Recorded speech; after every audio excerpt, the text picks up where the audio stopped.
Prova, prova, prova, prova, ok.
Stiamo per iniziare.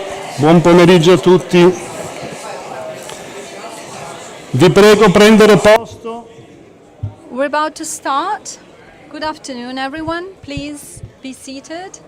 Prego prendere posto. Chiudere le finestre. Stiamo per Please iniziare. close the windows. Have a seat. We're about to start.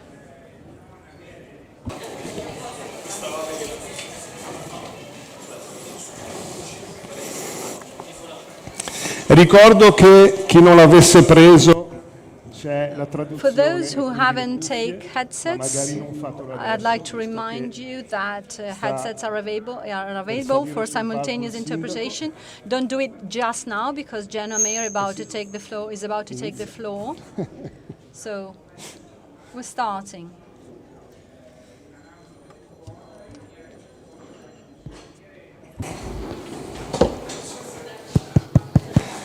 I benvenuti.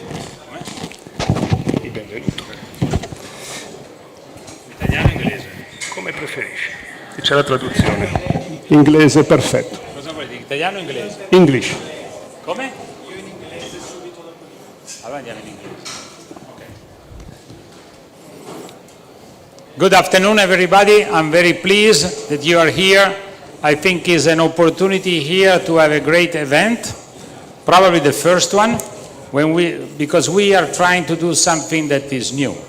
And I really like the new stuff, and this is an opportunity for all of us to put some seeds in the ground. And hopefully seeds are going to create big plants and making sure that we are going to get something really important. Today is a great day. Ignazio, vieni a sederti qui, dai, c'è posto. Today is a great day. I was just outside on the sea. The first boat arrived, and it was a beautiful, beautiful moment for me. I mean, exciting from one side, and also full of emotion from the other side.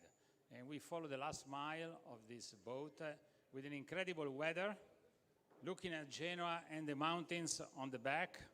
And there was wind, there was everything. And my thought was, first, great time. I'm happy that things are going very well. But secondly, I thought, this is the sea, this is the water, this is what we have. This is what our fathers, and I mean for centuries, thousands of years, and even more, I mean people use and live for us.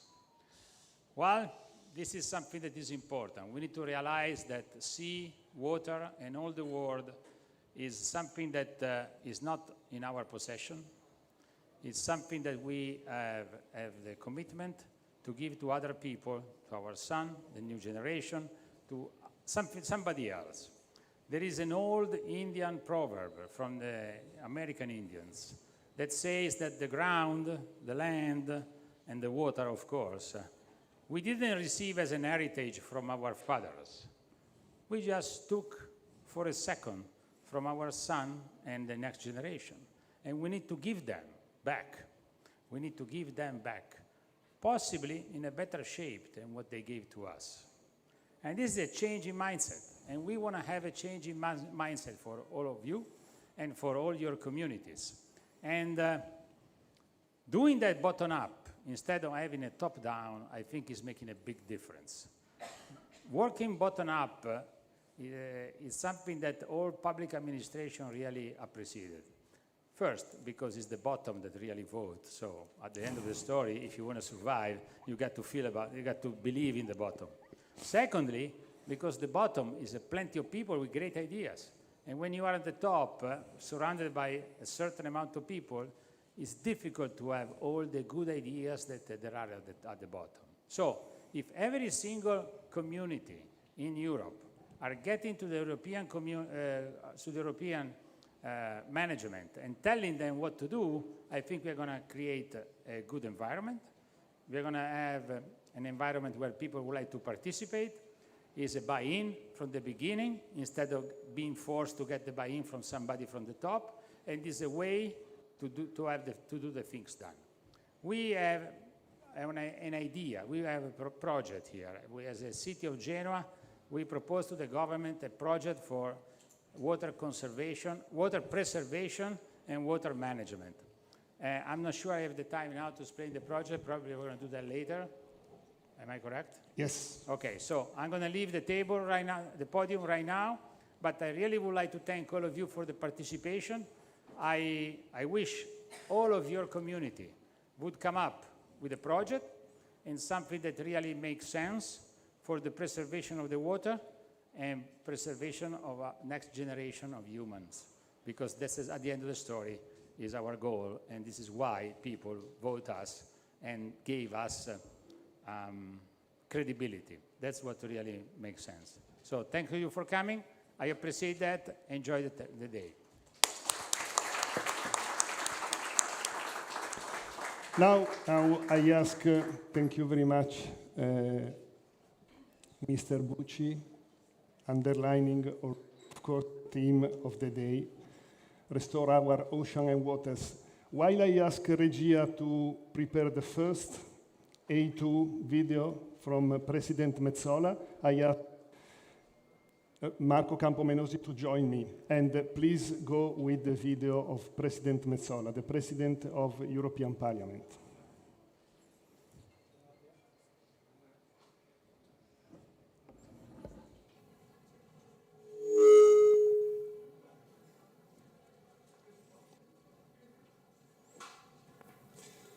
Let's wait a moment. The ocean race is not just about sailing.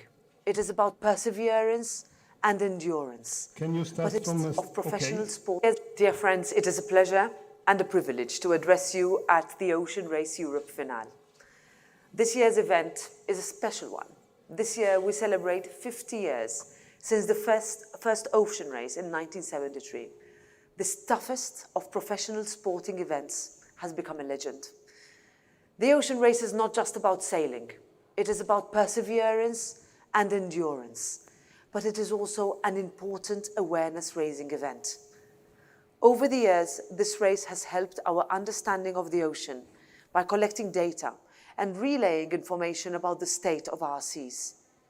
Preserving nature has always been at the heart of it, because the ocean is not just a place for performing sports. It is a living organism that provides food, jobs, and joy. That is the reason why the preservation and restoration of marine ecosystems is of such importance. And there is a lot to do here. The population of almost 40% of Mediterranean sea species is sharply declining, and 40% of our EU coastal waters fail to meet sound ecological norms. We need to protect the biodiversity of our oceans, fauna, and flora. Our actions will help safeguard the livelihood and future of fishing communities, as well as that of society as a whole.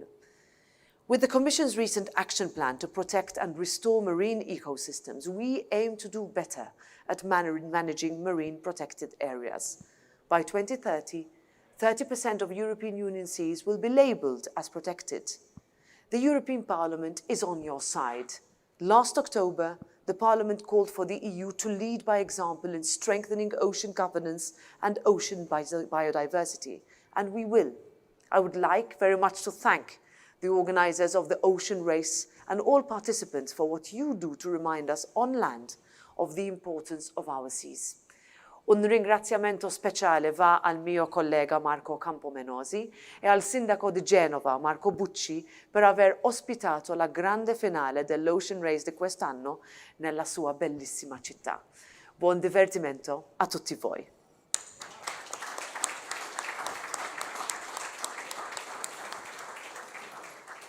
Already President Metsola outlined the part of the today's discussion. Some of the goals of the mission Restore Our Ocean and Water has been indicated, and now next video. Saluto e ringrazio gli organizzatori di questo evento che si svolge in concomitanza con l'ultima tappa della più famosa regata intorno al mondo che arriva proprio oggi a Genova dopo 6 mesi di navigazione e oltre 32.000 miglia percorse, toccando numerose tappe in Europa, in Africa, in America del Nord e in America del Sud. L'Italia è attivamente impegnata nella tutela dei mari e degli oceani, fonti di biodiversità e fondamentali per la sicurezza alimentare, oltre che cruciali per la filiera ittica che impiega molti operatori pubblici e privati nei settori produttivo e turistico. La nave Palinuro, gioiella della Marina italiana e protagonista dell'impegno del nostro paese su mari e oceani, che avrete modo di vedere, è un simbolo di questo stretto legame dell'Italia con l'acqua. La missione dell'Unione Europea Restore Our Ocean and Waters by 2030 è un'occasione importante per creare soluzioni concrete alle tante sfide globali di oggi. La missione ha una forte dimensione regionale e l'Italia può dare un importante contributo grazie anche alla sua posizione strategica nel Mediterraneo. Ringrazio il sindaco di Genova e il comune che ha accompagnato le varie tappe della regata con un proprio padiglione per promuovere l'economia, il turismo e la cultura non solo della città della Regione di Liguria, ma di tutto il sistema Italia. Contate su di me, contate sul Ministero degli Esteri, sul governo. You can rely on me, on the Ministry of Foreign Affairs and on the government to support your commitment. I wish you every success in this conference. And now I have the pleasure to give the floor to Marco Campomenosi, European Parliament. Thank you very much. I will also intervene in English, even if Roberta Mezzola's Italian is maybe better than my English, but let's see. She has been very kind to send us this message as my friend, Minister of Foreign Affairs, former President of the European Parliament, Antonio Tajani. I also thank all the authorities which are here. I cannot mention everyone because I will surely not remember everyone. Edoardo Rixi, Vice Minister of Transport and Infrastructures.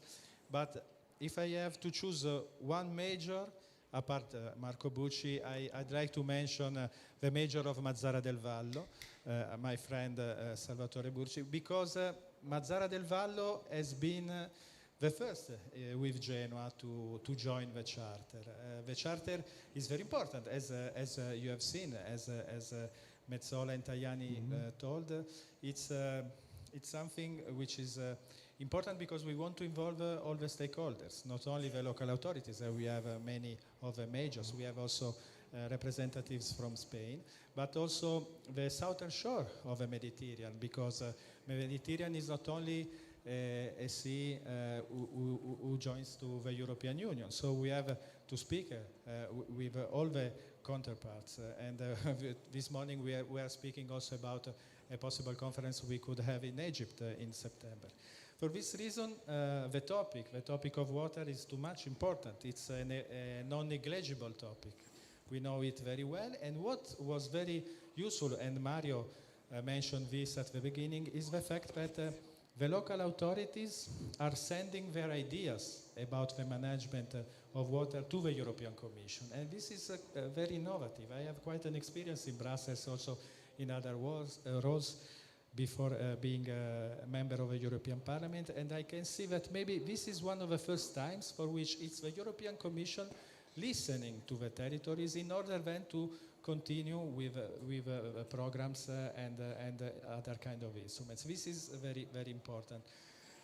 We are, as legislators, in a period for which we are close to an agreement on the renewable resources, which will have an important target of 42.5% until 2030. And what we are presenting here today, which is this agenda of the majors, is very important because we have, with the EU mission, Restore Oceans and Waters, the same target. 2030 will be very important. And it will be very important also for the territories, for the majors, for the regions, to be ready to these targets. Because some of these targets are very engaging. And the competitiveness will be considered also regarding the possibility of the territories to reach these targets. We have also a guest from European Bank of Investment. So there are many topics together. And of course, what is also important, we don't only speak with public authorities and with the majors, we speak also with ship owners, we speak with the fishing sector, because we all are engaged in the sustainability. So I don't want to spend too much time, because what is important is to listen to the panels. I thank you again very much.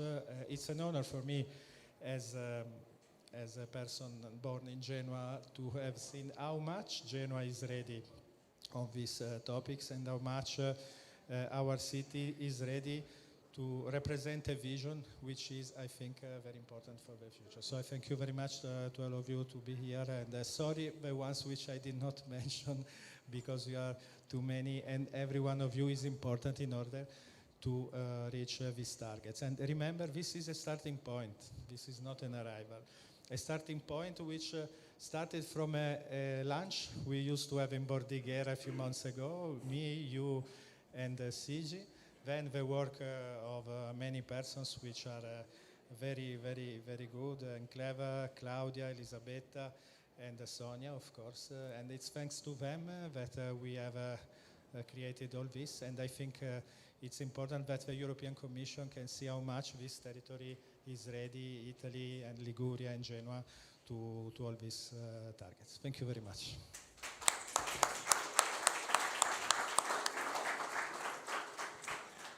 Now, after the introduction from the authorities, it is the moment to give the floor to the European Commission.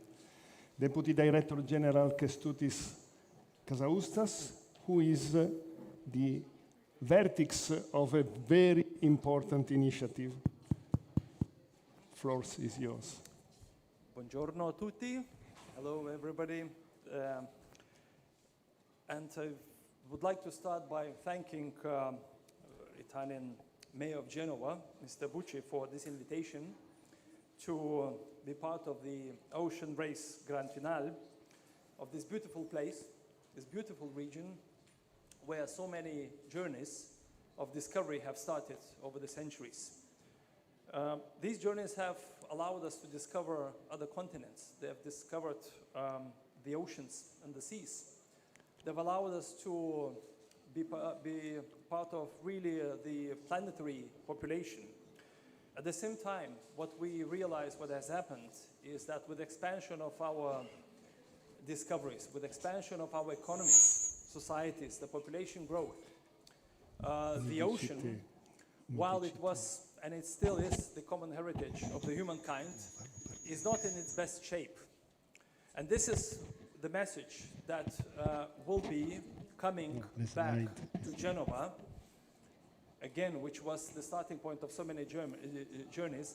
Now it's the end of another journey of the ocean race, and the message with which it will come here is that we really have to take care of our seas and the oceans and the waters. And the ocean race is a sporting event, but is also, if we take it broader, is a race against time, is a race against certain things that probably are a bit out of control. We all now fighting for the space in the sea. The land is not enough for us to house everybody. In the seas, we want not only to fish, we also want to develop the maritime transport, we want to develop renewable energies, we want to do tourism, we want to do all kinds of things in the sea. But the space is limited, and the resources, the planetary boundaries are limited. In fact, when we look at the boundaries that we have trespassed, the ocean boundaries have been trespassed big time. So clearly there is something wrong in the inherent methods, inherent approaches towards the ocean that we have adopted, while probably not having that bad intention.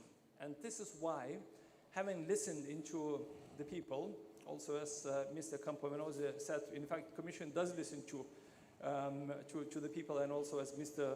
Bucci mentioned, is really looking for the ideas from the bottom up. In fact, this is exactly where these ideas really come from. It's people who are telling us that something is wrong, something needs to be done, so we have to come together and do something about it. And the only role that we feel here as a public authority at the European level is really to convene everybody, to bring everybody together, to try to see how we can fix the main troubles, the main problems of the ocean and our waters. And we have identified several of them. You can see them here on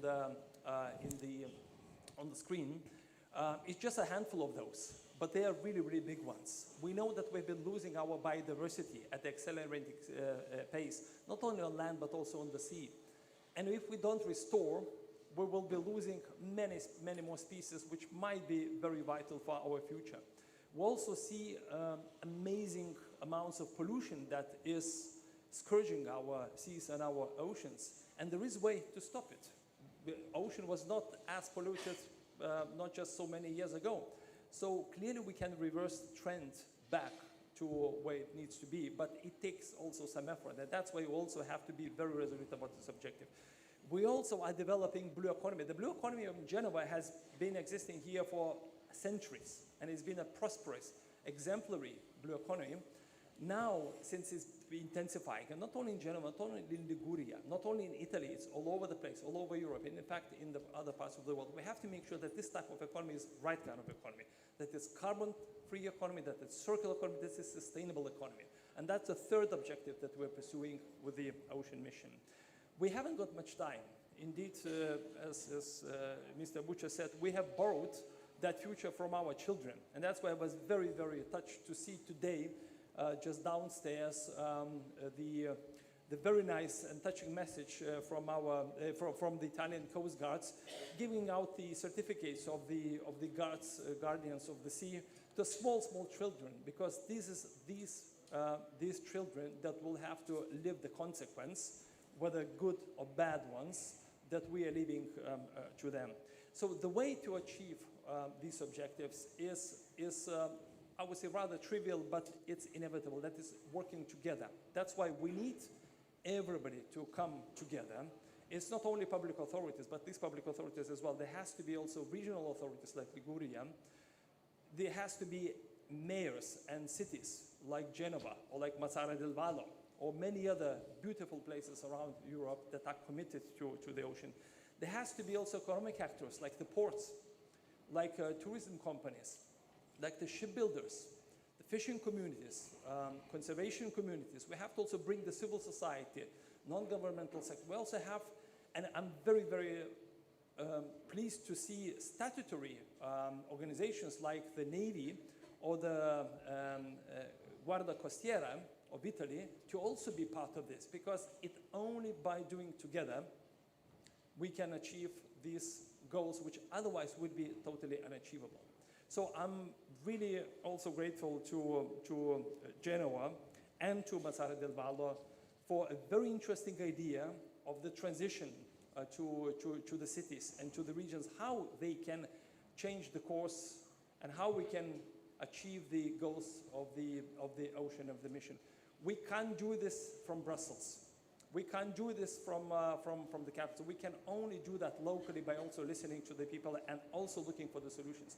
One of the secrets of the mission is that we know that the solutions are out there. Someone is doing something about the pollution. Something is doing something about the marine protection. Someone is doing something about the new type of the blue economy that is building. But these are local initiatives that need to be known elsewhere. So what we can do with the mission is multiply them. Is we can show them to the other parts of Europe so they can adopt them also. They can copy them, or they can maybe even improve them and make them even better, and then share these ideas all across Europe. And that's the way also to how to achieve the goals of the mission. I'm very optimistic that we can do this. I'm also very optimistic that the Ocean Race will bring that message also home. And that's why I'm, again, very grateful to all of you who've gathered here to listen to this conversation, to also commit to the objectives of the mission. In case you're not part of the mission's charter, beware that you can join it. And by joining it, you become part of the community of the change that it means the responsibility to the future generations and responsibility towards the ocean and our waters. Thank you very much for your attention. Become part of it.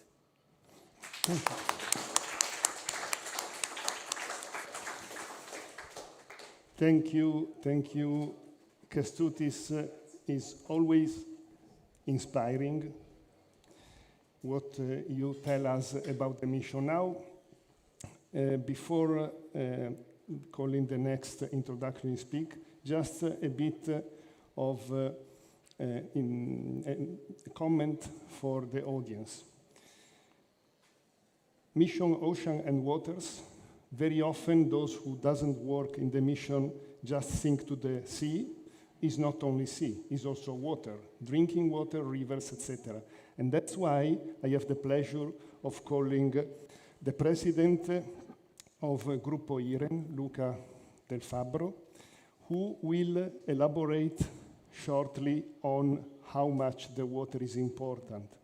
Just for you to know, in a moment you will learn about the common agenda of the mayors.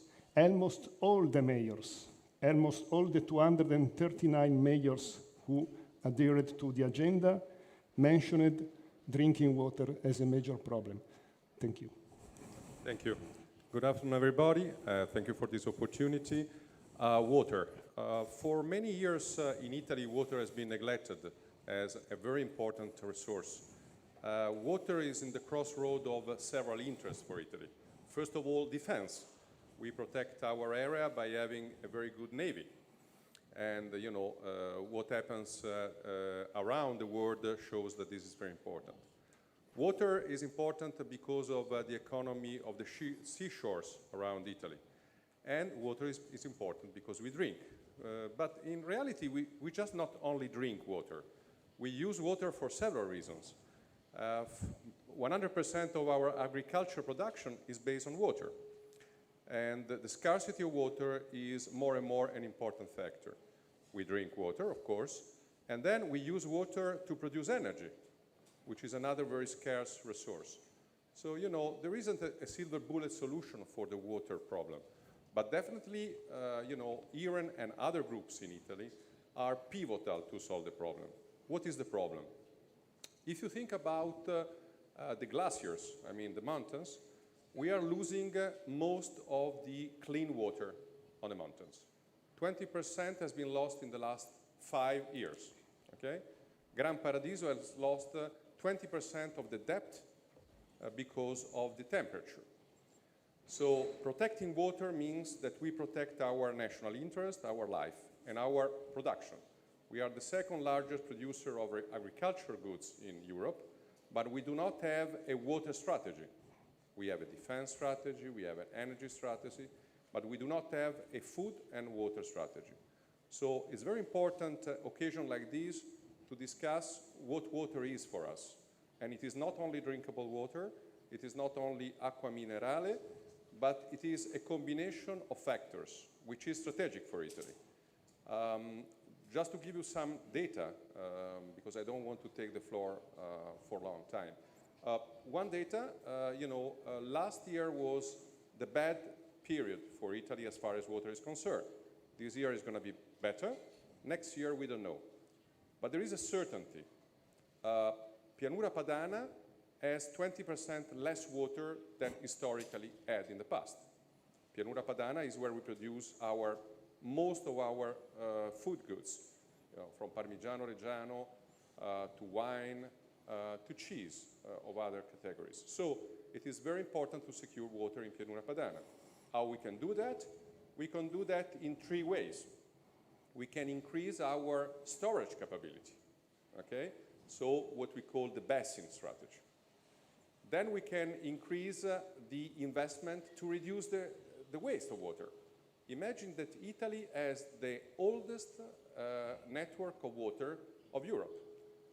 Every liter of water that we clean, we waste half of this in the networks.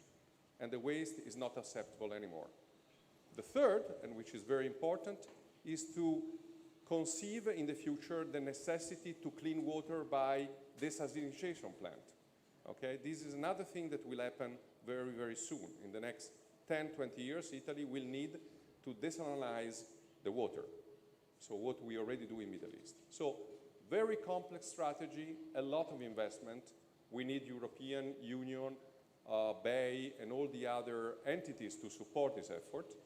And it's going to be a massive investment. IREN is there, and that's the reason why we are here. We support a lot the initiative of the mayor, that I think with a very, very important vision, so that, sea is going to become central for the Italian strategy and for the economy of this country. So IREN is with this effort, and we support strongly this effort, and we believe a lot in this effort. Thank you.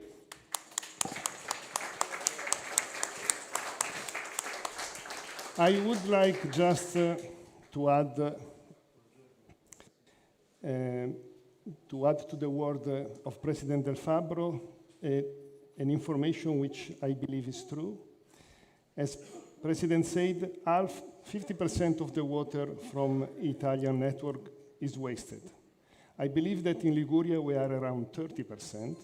We are in a good shape. And I understand that that company has a target 2030 to be 20%, which is perfectly in line with our mission, I believe. So we will save a lot of water. Thank you very much. Now, I have the pleasure, after this introduction, to open the session, which is related to our shared action plan of the mayors. And I call Stefania Manca from Genova Municipality. I ask Regia to put B1, yes.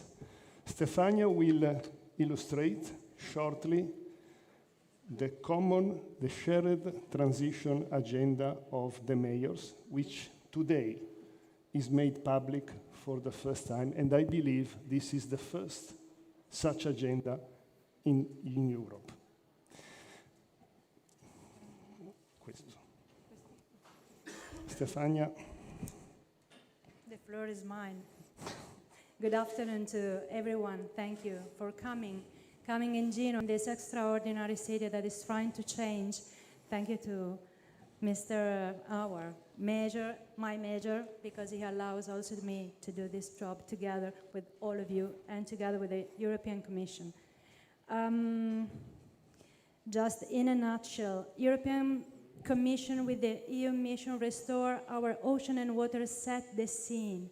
So they give us the framework in which we can dial, we can work together, we can grow, and we can change.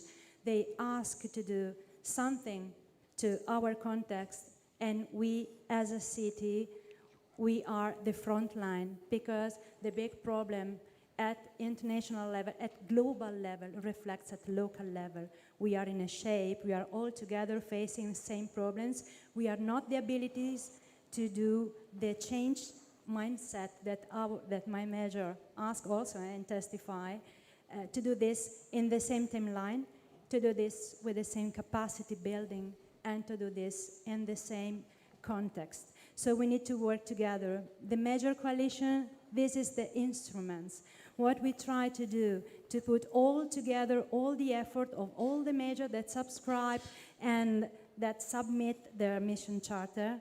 We put all the effort together to mainstream the action, because this is the enabling factor.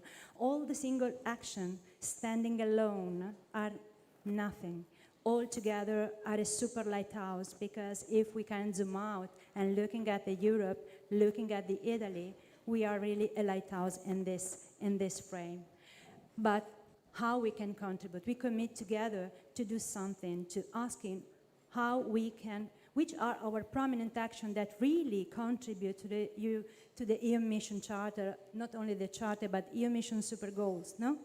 And which are the complementarities that we need, and which are instead that one that we could testify. Already today, we are a starting point, as our Marco Campomeno has told to us. We are starting, not finishing. We are in a start and end process, a circular process, no, to grow all together. And definitely, how we can contribute, because as the Mayor said, the bottom-up process is a crucial process, but we need also to contribute to extend of objective, to be also keen and to be sure to contribute and to path the right way and to do things in the right way also, and also to change something if this is not really growing well. And in this case, the issue and what we try to do was exactly to draft a transition agenda, a transition plan of the Major Coalition for the European mission. And what, just to be really short, we use the same methodology that Genoa used to draft and to approve our action plan that look at 2030 and 2050 as a Green Deal cities. we use to map what we are already doing in our strategic documents. The same has been done by Mario, not by me, to be honest. No, the same has been done, looking at all the strategic documents that every city has. So every city, small, big, already has something in their power, something in their management, in the day-by-day management. But the issue is how we are just contributing without knowing to the European mission objectives. And these are the results. We put only some of the documents. All your documents of all the measures that are here and all the measures that submit the charter has been analyzed and studied and reported in the transition agenda. And at this stage, this is the coverage in EU. So not only Italy, but also Spain, that I'm looking at Spain here, and I really welcome, because I'm happy to have Spain here. And we are all together, and as you can see, the coverage is really incredible just today, and we hope and this commitment grow also in the early future. Indeed, as a focus on Italy, as you can see, all Italy is joining, not only the northern, the central, but also the southern part of Italy. So Italy, altogether, Italy as a state, all the major convene that the EU mission objectives are the objectives and are their objectives too. That I think this is a real incredible momentum of sharing knowledge, transfer of knowledge, and especially working all together. Just to show, this is not something that I would like to explain, but only to testify the technical work that is behind the transition agenda that you will see. And last but not least, please measure of all the measures that are here, look at this table, because all of you are already contributing really a lot to the mission objectives. And this is an incredible result. Only looking at the strategic documents of every municipality. Again, Mario, not Stefania, Mario, not me.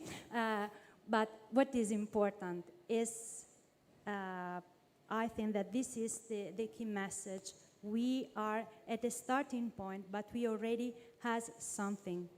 The issue now is how to mainstream, how to put on the ground concrete projects, how we can fix what is not really flowing well, how we can dial together for blue cities, blue water and sea, not only sea, ocean.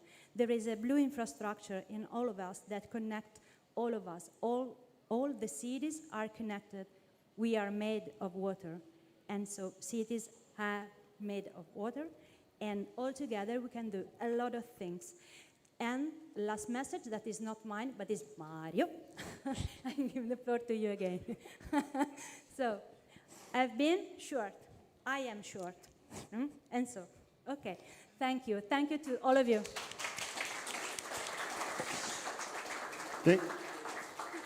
Thank you, Stefania. It's not just the work of Mario. This is the agenda. This is the first issue of the agenda. Just there is some valuable information there, one out of all those information. This agenda, the 30 charters which contains, has a value of 392 million. However, the plan that we analyzed, the plan of all the major who are here, has a value of 1.7 billion, and our forecasted investment up to 2030 is 4 billion. So please make an applause to those here. And since we are speaking investment, who better than European Investment Bank can tell us how to make it, also with your help.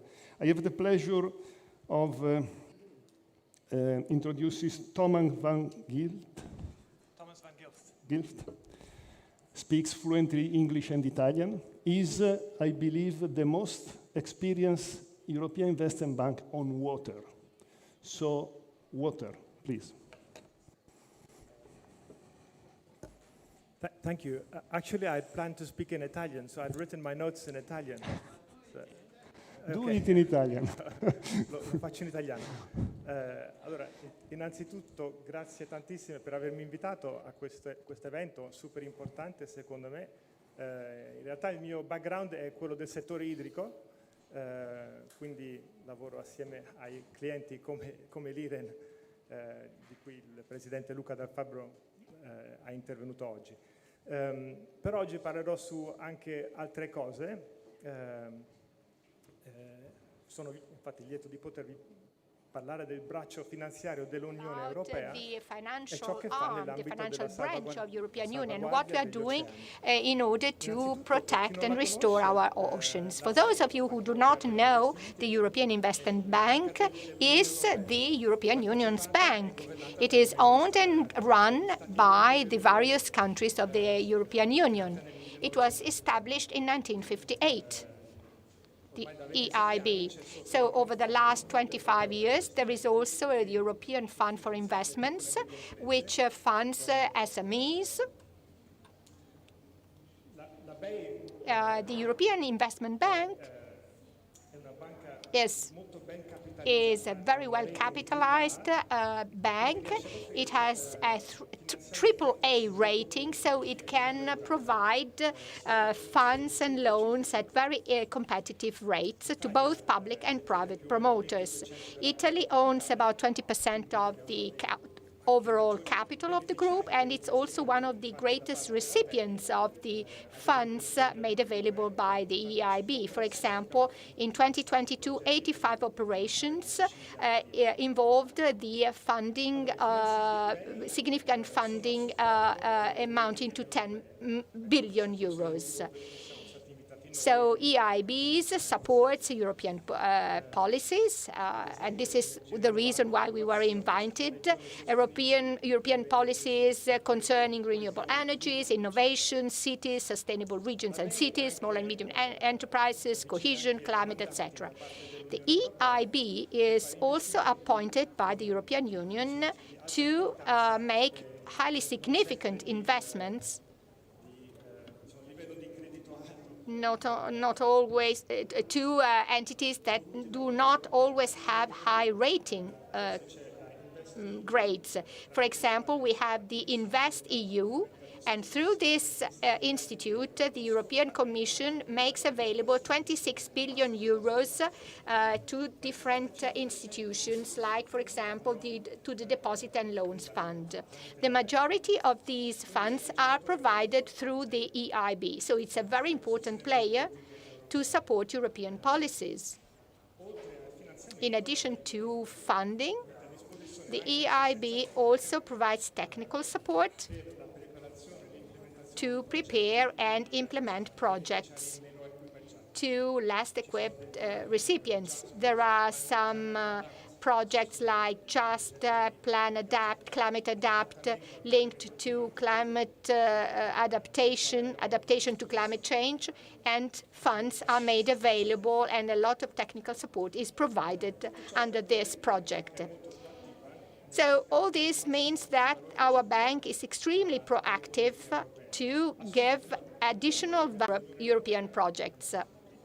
However, the European Investment Bank also is free to support the mission we are discussing today, restore our oceans and waters.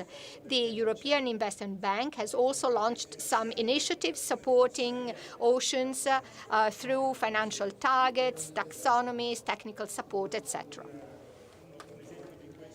An important example is the Clean Ocean Initiative, which was set up together with France and Germany, and our target is a 4 billion target to be conveyed to project improving ocean quality, in particular solid waste and water treatment and wastewater treatment plants. More recently, the Italian Deposit and Loans Fund and the Spanish entity, the corresponding Spanish entity, have also committed to make significant investments under the same objectives. In 2017, together with the WWF and the World Resource Institute, we have also drafted Sustainable Blue Economy Finance Principles that were also adopted by UNEP, the United Nations Environmental Program. Since 2018, we funded almost 7 billion euros within the blue economy. So, at this point, I'm going to give you some examples, because we see lots of these projects, and this is the nice part, the positive part of our work. I'm going to give you some examples of projects that we have funded so far. First of all, Iran. We gave them 150 million euros for integrated water service management, which also includes several water treatment plants along the Ligurian coast. So this is a highly local project in this case in particular. Another example is, again, another ordinary type of investment for France, and it refers to EolMed floating offshore in Port La Nouvelle. It features the construction of 30-megawatt floating wind farm. So it's a highly innovative and scaling up project.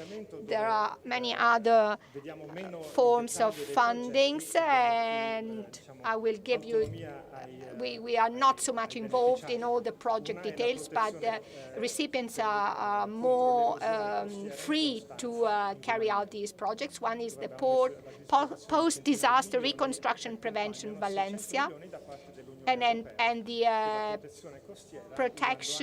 coast protection in Romania, almost 100 million euros, based on a so-called nature-based solutions. And this is also within the topic that we are discussing today concerning healthier oceans. Then we have high-risk funds backed by the European Commission based on equity, quasi-equity schemes. One is Premium Svex Lux Sustainable Salmon Farm.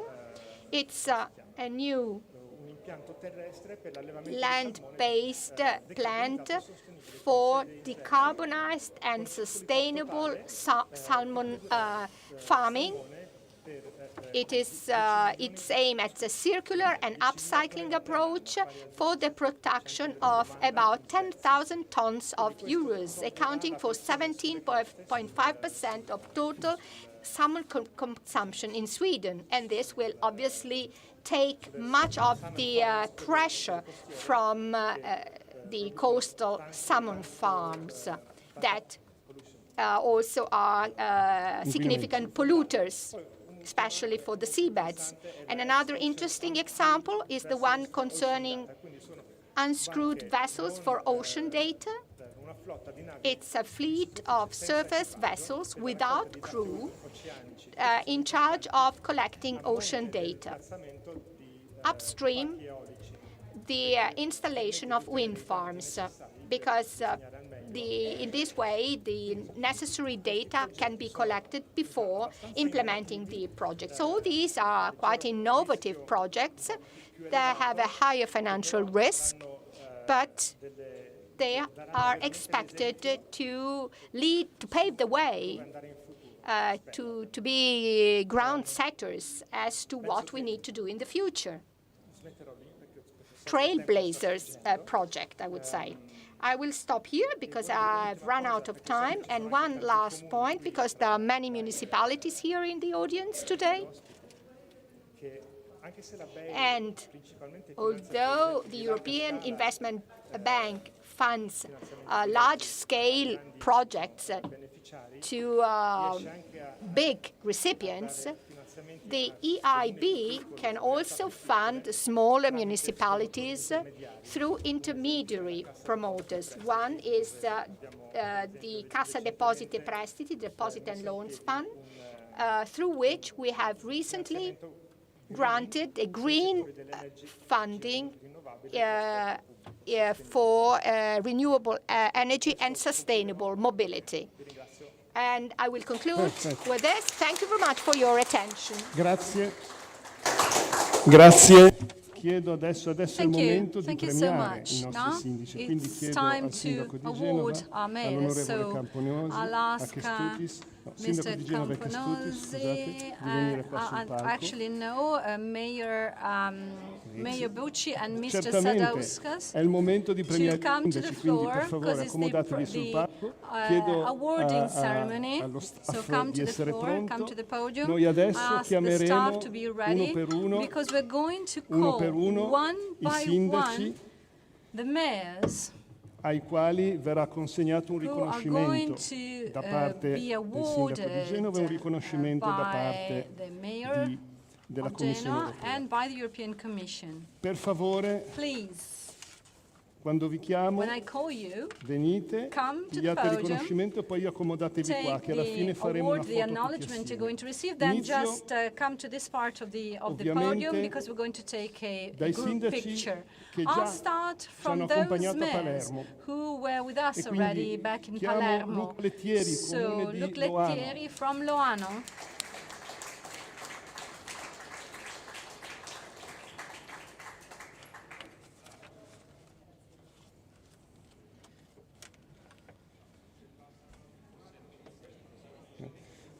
Passate così. Poi chiamo Giancarlo Canepa, Giancarlo Borghetto Canepa Santo Spirito. from Borghetto Santo Spirito.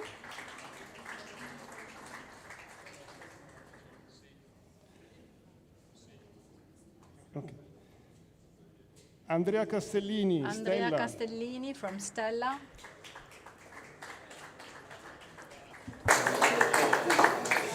Roberto Sasso del Verme, Laigueglia.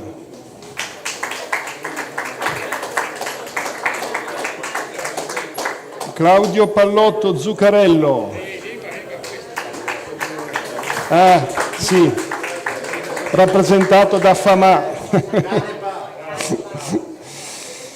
Alessandro Navone, Garlenda.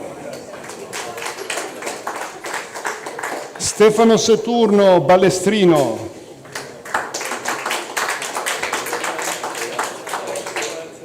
E Marco Ferrari, Montegrosso, Pianlatte. Questi sono i veterani, adesso So these are chiamiamo the la seconda veterans, ondata. and now a Quelli second che ci group, aiutano those a who completare, are ci hanno helping aiutato a us completare and l'agenda. have E helped inizio dalla us Spagna, complete chiamo our Rafael agenda. So Lobeto from Lobo, Rafael Alberto Lobo from Spain, in rappresentanza della contea di Sagarra, the 21 Sagarra comuni. County, 21 municipalities. Jesus Calvagiosa, Jesus, in rappresentanza delle Representing municipalità delle Oliva, the Llanes municipalities e Puerto of del Oliva, Rosario. Llanes and Puerto del Rosario. Sonia Grasso, AICRE Sicilia, l'associazione di 200 comuni This siciliani, is an association of 200 municipalities in Sicily. che rappresenta anche il comune di And she Catania, also Marcello represents the Roncoli, municipality of Reggio Catania. Aglio,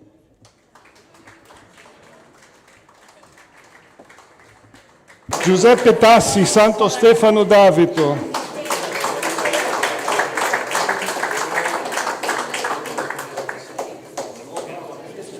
chiamo Giulia Antidormi, rappresentanza del FLAG del Lazio, che comprende il comune di Anzio. That includes the municipality of Anzio. Chiamo Giuseppe Maschio, comune di Borzonasca.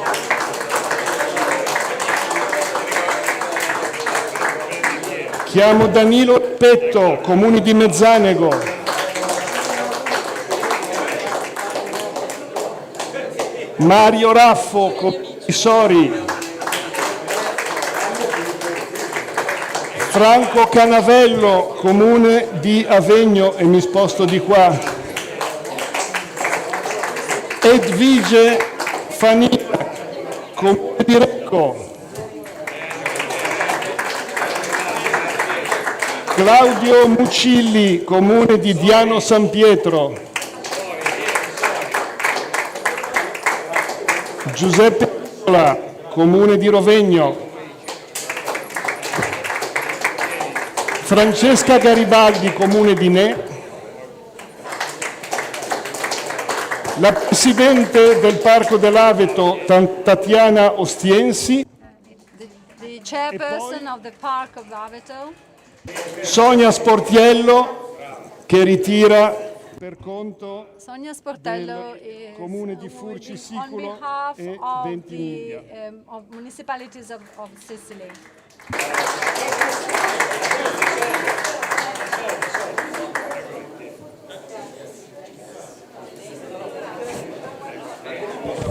Ventimiglia, è arrivato, ce l'ha fatta. Sì. Sì, sì. Now, Carlo Forte. Sì, Pier Greco, Carlo Forte.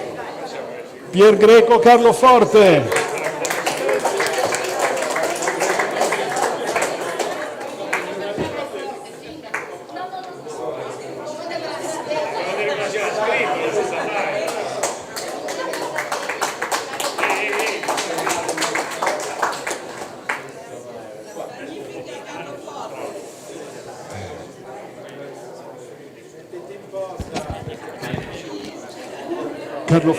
Carlo Forte, il comune di Carlo Forte, me l'ero dimenticato.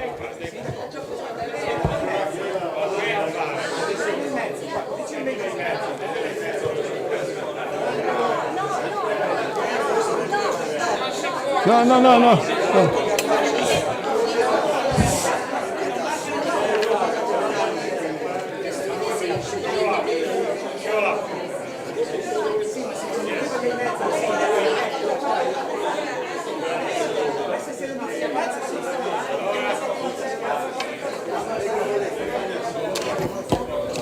Cartina non me l'hai data.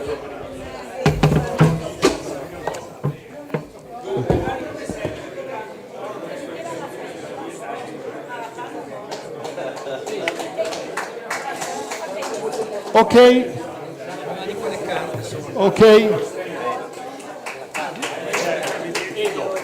Thank you.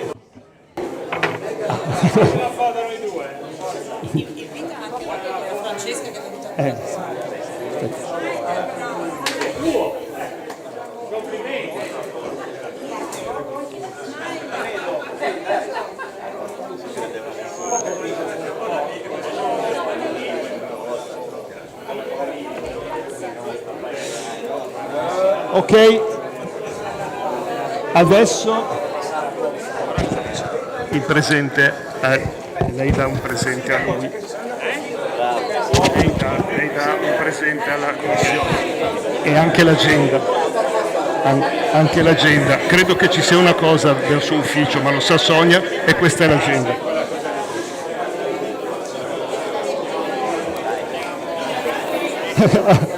A morire.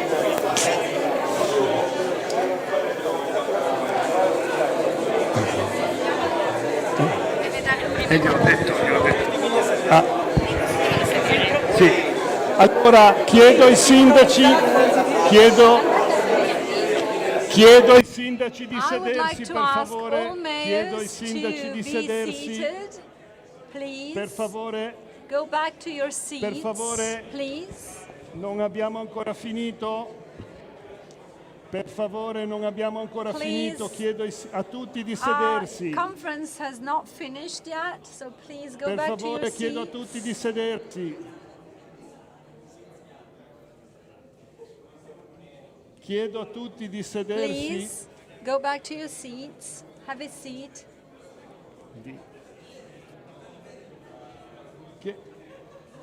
Chiedo a tutti di sedersi perché adesso Please be seated il sindaco because the mayor consegnerà of Genoa is going to il sindaco. hand. Per favore, silenzio. Please.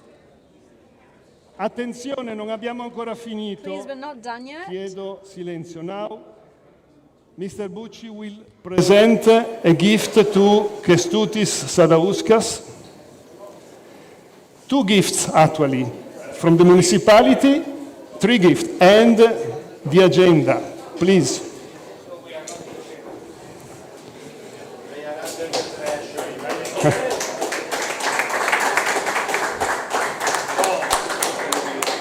We have a bunch of presents.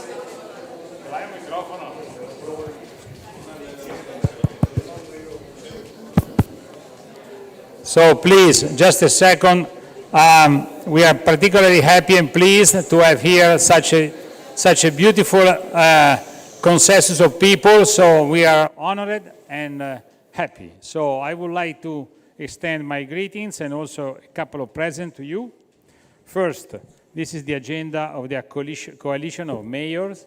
That means a real bottom-up process to figure out what we need to do for water and preservation of water in the ocean. So this is for you.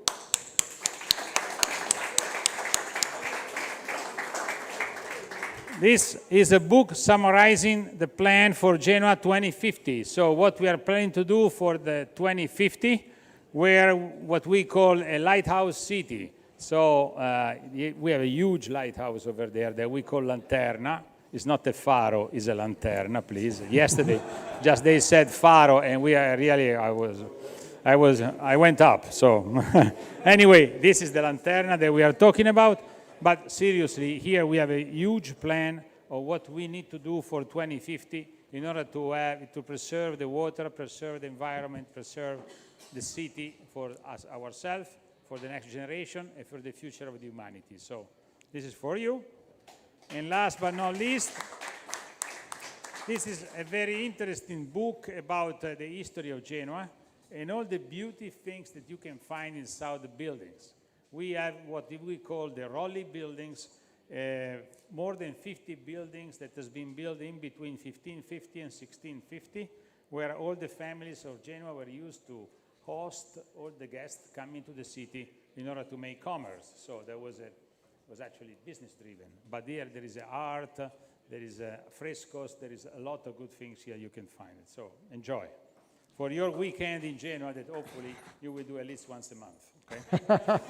And last but not least, the flag of Genoa. And please, I have a request from all of you. Please join me in requesting to the King of England the 420 years of rent that he didn't pay so far. So, okay, let's go together to ask the money. Thank you very much. Thanks a lot.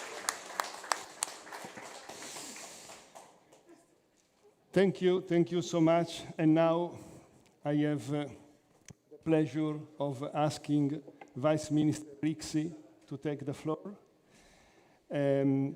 As it was mentioned in the very beginning, today we have celebrated you, the mayors, but each town is an aggregation of stakeholders, from ship owners, from operators, universities, etc. So who better than the Vice Minister of Infrastructure and Transport in Italy to start this round of session? Thank you, Minister. So thank you, really welcome here in Italy and especially in Genoa. I think that this event it's really important for the sea future. That means the future of the sea, but also to see the future, because the future of the humanity will be on the sea. And this it's one of the goals that our government have is to infrastructure our countries and our ports with sustainability solutions to develop a green, New Deal, also about the water and about sea. And I think that nowadays,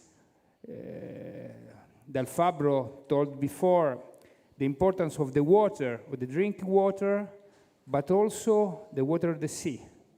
The Mediterranean area is one of the more traffic areas, sea areas in the world. The 25% of all the shipping is in our sea. The 25% of the traffic, the goods traffic, but also about the 60% of the port ship is in Mediterranean area. This is a small sea. It's like a lake. And for us, it's really important that the solution for the sustainability of our environment, it's going as fast as developer of the traffic. So we need to find solution. Last week I was in Japan to know the intention of the other countries about green corridor, about new technologies that we need to save our world, because definitely the ocean are the most part of the world, and we need to develop traffic, but also to improve the concrete solution of to restore the ocean and the waters. The government nowadays about drink waters, it developed also a new plan for all Italy to try to improve our basin, our river, and to solve some situation about climate change, but also about the sea. We have the same problems of climate change and also of pollution. I think that one of the most important things that today we have to understand is that I told before, the future of the humanity will be in the ocean. It's really important to try to solve all the contrast between the development and the habitat defense of all population that we have in the oceans. And I think that nowadays in Genoa, the ocean race, it's the good, it's a symbolic event where we connect all the world in a sustainability method with wind, with enjoying ourselves, with ship, with discussing with the future of our sea, but also to think that our cities that there are on the sea, they have to know that their future is really related with the development of the economy, of the blue economy, and also of the sustainability in the long term. This is really, I think, the most important thing to know. We must think in the long term, especially about ocean and water resource, because when you think in the short term, sometimes you think that is too expensive to do. But when you think that if you start to make new technology, you can change the history of the world, or develop of the world. So nowadays, I think Europe have this goal, and this is really the greatest challenge for our generation. So I'm really happy that in my city there is this event, and I hope that my country with other countries can start to think in the long term connected the oceans, the development, and also the future of our son. Thank you. Thank you, Minister. The agenda, Minister, the agenda. Thank you. This is 4,190,000 inhabitants, citizens behind this agenda. Thank you. And now, And excuse me, I want to say really thank you at the European Commission, you, Marco Campominosi, the other people that here from Europe, because I think in this moment every challenge be, we must be unit and to do everything that we can. So thank you for this event that for me it's really, really important. now, after the Minister of Transport on Italy, we pass the word to those that every day, since more than 100 years since Italy was created and before, they are protecting our seas. So it's the pleasure to invite Admiral Nannini to take the floor. He will be also waiting for all of us, so we have to be quick there on this wonderful Palinuro. Regia, please put the slides here and andando indietro. Si va avanti, andando indietro. Thank you very much for this opportunity. I will talk briefly today on what the Italian Hydrographic Office is doing, and as an enabler for all the mayor that I've seen here present today. We are the National Charting Authority, and I think that what we are doing actually in terms of collecting data could be beneficial for all of you. Just very briefly, as was mentioned, we are pretty old. It doesn't look so old anyway, but we celebrated 150 years just this year. And so we are, by law, the National Charting Authority of Italy. So our responsibility mainly is charting our waters, but charting our waters means collecting data of all our national and international waters. So I will go, hopefully, quick with a video, if I will be able to manage it, hopefully. No, maybe. Yeah, okay. Just to show you what hydrography means. Have you ever thought of being a hydrographer? You will map the seas and oceans, sometimes in great detail. You will work outdoors, at sea and along the coast, using cutting-edge technology with a dash of adventure. You will get to travel. You will be able to explore and to discover and to chart the unknown. So choose hydrography as a career. You will contribute to safer navigation, to protecting the marine environment, to managing the use of the seas and oceans, to responding to natural disasters, to supporting peace and security. So choose hydrography as a career. You can make a difference.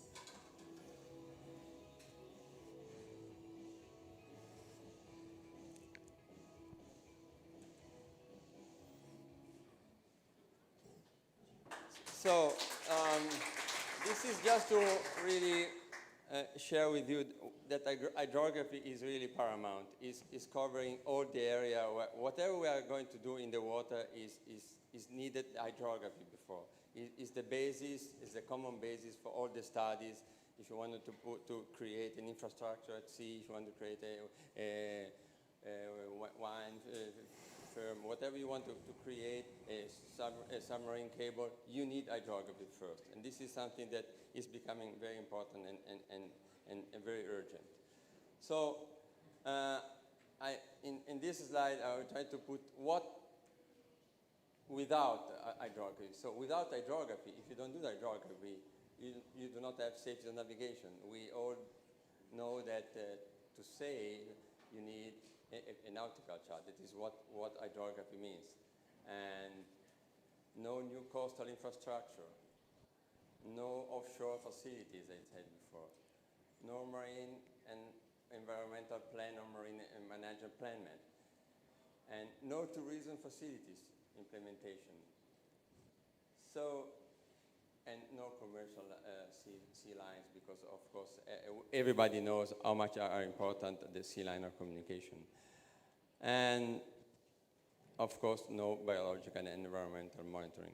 So I think that this is something that summarize actually what is hydrography and why is hydrography so important for all of us. So for each of you that has something to do in dealing with the ocean and with our ocean, in the EU and UN notion of ocean that is our ocean. This is very briefly what I would like to say to you. So with the new technology and with the instrument that we have now, it is very easy to collect data. You can collect huge mass of data, collect one and use many times. This is a must. We have to share data. We cannot think that we have data that are not shared, because they are so important and so cost effective that we need to share the data. And so this is the message. And we have, as National Charting Authority, the data of all our national waters. So please come to us and ask all the data that you need.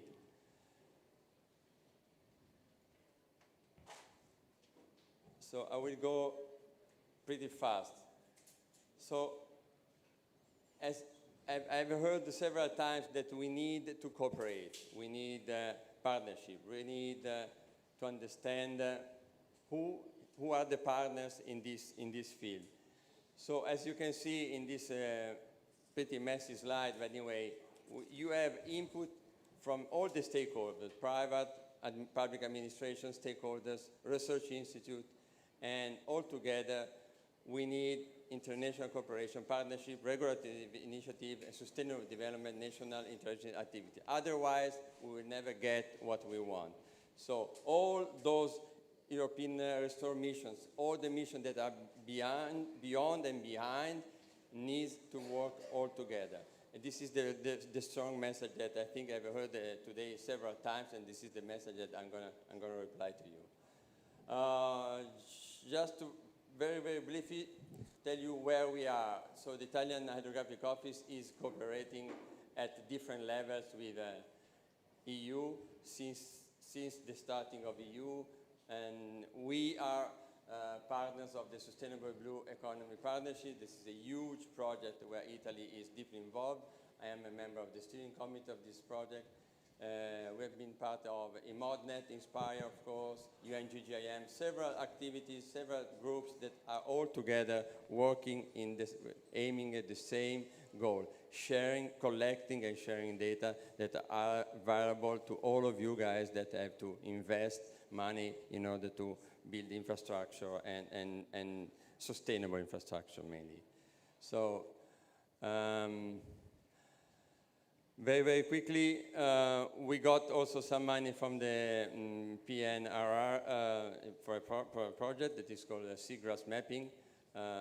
We probably all know that seagrass is an indicator of quality of the water. It's a unique plant that is only in the Mediterranean Sea and in a small part of Australia. And controlling and mapping and this plant is definitely important to understand the quality of our water. So this is a program that we are striving a little bit, forcing our Navy first to go and understand where we need to intervene on that issue, especially in the marine area that we have around the coast. And very, very shortly, we created also an interface on the internet where we can share the data. So this project app was built mainly to dialogue between the Hydrographic Office and the Coast Guard. The Coast Guard are mainly our eyes in the territory, the Italian Hydrographic Office is up in the hill in Genoa, in a castle, and the Coast Guard is spread around the world. So they are actually strongly working for us and giving us all the information that we need to be updated. And I was hopefully enough fast to close my presentation. Thank you very much.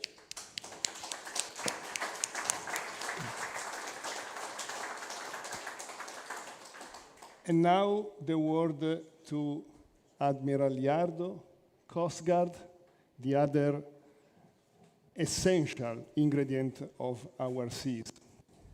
Thanks. Good afternoon to everybody. Someone told me that no slide, and can I speak in Italian? Then don't mind if I'm going to explain our duty in Italian. Abbiamo come Guardia Costiera e come Capitaneria di Porto abbiamo due aspetti che riteniamo essere estremamente importanti. Uno believe in two core aspects. First of all, being present all over Italy. I see many mayors today to have a close-knit network around Italy, and I see many mayors today, and I'm sure all of them have direct contacts with our harbor officers because we have a granular presence all over Italy. And the second aspect, which I think is very important to highlight, is that we combine three sub-aspects. Admiral Nannini mentioned hydrographic officers and hydrography, saying that hydrography is essential for safe navigation. That is true, and it is also true that in order to have safe transportation, someone needs to monitor traffic and transport. We saw a large ferry boat entering Genoa port before, and everything happens through our operating center, which constantly monitors all activities taking place in the harbor. And this idea of traffic development and the increase of transportation and traffic is important, but it goes hand in hand with another aspect.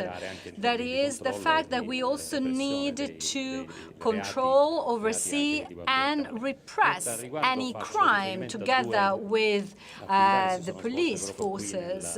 And I would like to mention a couple of events that took place here in the Liguria region. There was some paraffin that invaded our seas. I wasn't operating here in the area at that time, but our colleagues were able to take ready intervention, to take ready actions, and were also able to identify those who were responsible for that spilling of paraffin. So control and monitoring is essential for not just for transport but for the environment, and that's important not just for those who live by the sea on a day-to-day basis, but knowing that there is someone controlling, monitoring these activities and taking action is important. And another event that ended up with people being sued for environmental damage took place a few years ago when some discs of a water treatment system in southern Italy ended up in the sea due to bad maintenance, and millions of these discs invaded the sea. We got some here in Liguria and even in France, and again, in that case, thanks to the systems available to the Coast Guard in Italy, we were able to identify the perpetrators of this crime and to actually sue them for environmental damage. And then there's another aspect I would like to mention at an Italian level, but also at a European level. We cooperate with national and international agencies. We do that on a day-to-day basis, and that also allows us to have very close cooperation cooperation. For example, in Genoa, we have a cooperation protocol with the University of Genoa, and we have joint projects that are often very successful because of the authoritativeness of the Coast Guard and because of our involvement over the years. Another important issue is that of environmental sustainability. We try to be as sustainable as possible and to take and carry out our monitoring activities without any environmental impact. Here in Liguria, thanks to our cooperation with EMSA, we were able to develop and implement a project whereby we patrol Ligurian seas to also identify large cetaceans. Just suffice it to think that 52% of the oxygen we breathe every day comes from the ocean, from the sea. So that's vital. We're also taking part in a European project for LITA with an Italian NGO. This led to the collection of about 100 tons of waste thrown into the sea. We do that through our divers centers, but also thanks to our granular presence all over Italy. So we were able to involve the diving centers operating in Italy, not just to collect and gather any information on any waste that is often thrown into the sea, and then they're found on the bottom of the sea, and also involving these diving centers in cleaning operations, the collection of waste.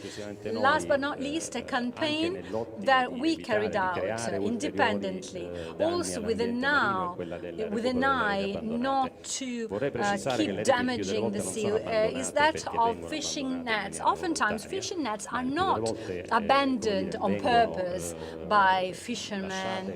Oftentimes, they are left there just because of safety reasons for the fishermen, and we gathered a few tons of abandoned nets.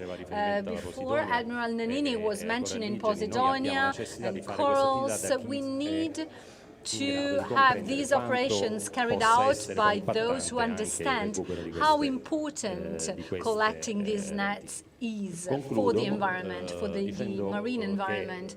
And I will conclude by saying that we not only carry out monitoring, crime repression measures and so on, but we also work with an eye to sustainability, but we also cooperate in terms of safety, so and in terms of pollution. So our centers and systems do and coordinate themselves in order to combat pollution in the sea. A few days ago, I was talking with Mayor Bucci, and we were talking about the fact that when we were children, we got our feet dirty, oftentimes on the sands, on the beach.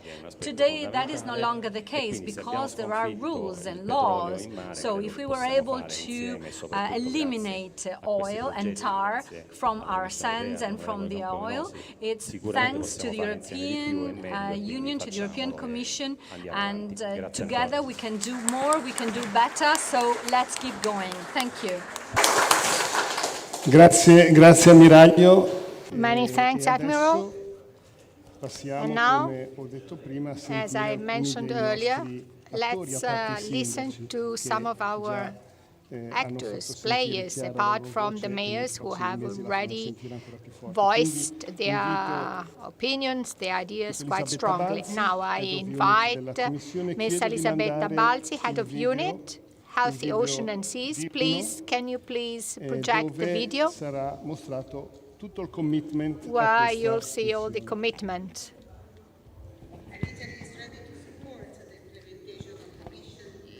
Our ocean and waters by 2030, and to approve the mission charter. There are many actions that needs to be done now, and these certainly are, for example, putting together the research and innovation stakeholders, their future program, including Partner for Sustainable Blue Economy, and aligning them with the objective of the mission. Also, we intend to pool the different infrastructures and resources available for healthy oceans and waters and for a sustainable blue economy in order to achieve the necessary critical mass.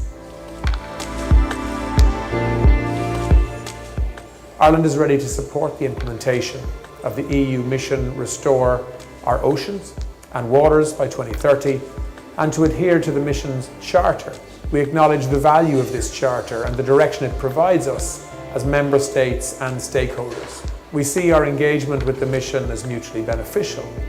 Together, Ireland and the EU stand to gain from a strong Irish commitment to the mission, and we encourage other member states, regions and stakeholders to discover this charter and to engage with actions for the successful implementation of the mission and its lighthouses.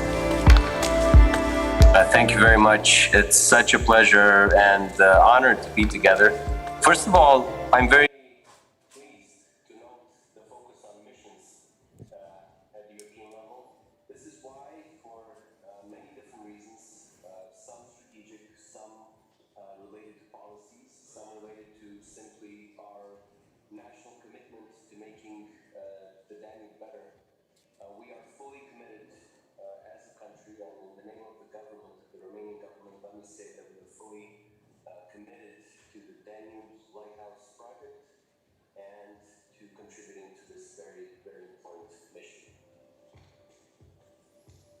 Excellencies, Commissioner, ladies and gentlemen, dear friends, we would like to express our heartfelt gratitude to our Irish partners and to the European Commission for their tireless effort to highlight the importance of the Arctic and Atlantic oceans. Norway will contribute to the EU mission to restore our oceans and waters by 2030. Dear Arctic, Atlantic and European friends, we look forward to continued cooperation. Together we will make the Arctic and Atlantic Lighthouse a great success.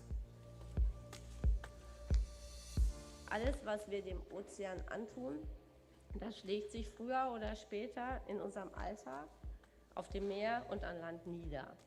In der Artenvielfalt, in ökologischem Gleichgewicht, beim Fischfang auf unseren Tellern. Den Ozean können wir nur gemeinsam bewahren, denn er hat keine Grenzen. Was an der EU-Gewässermission so vielversprechend ist aus meiner Sicht, sie richtet sich an alle und vereint Wissenschaft, Wirtschaft und Zivilgesellschaft, und das, finde ich, macht sie sehr besonders.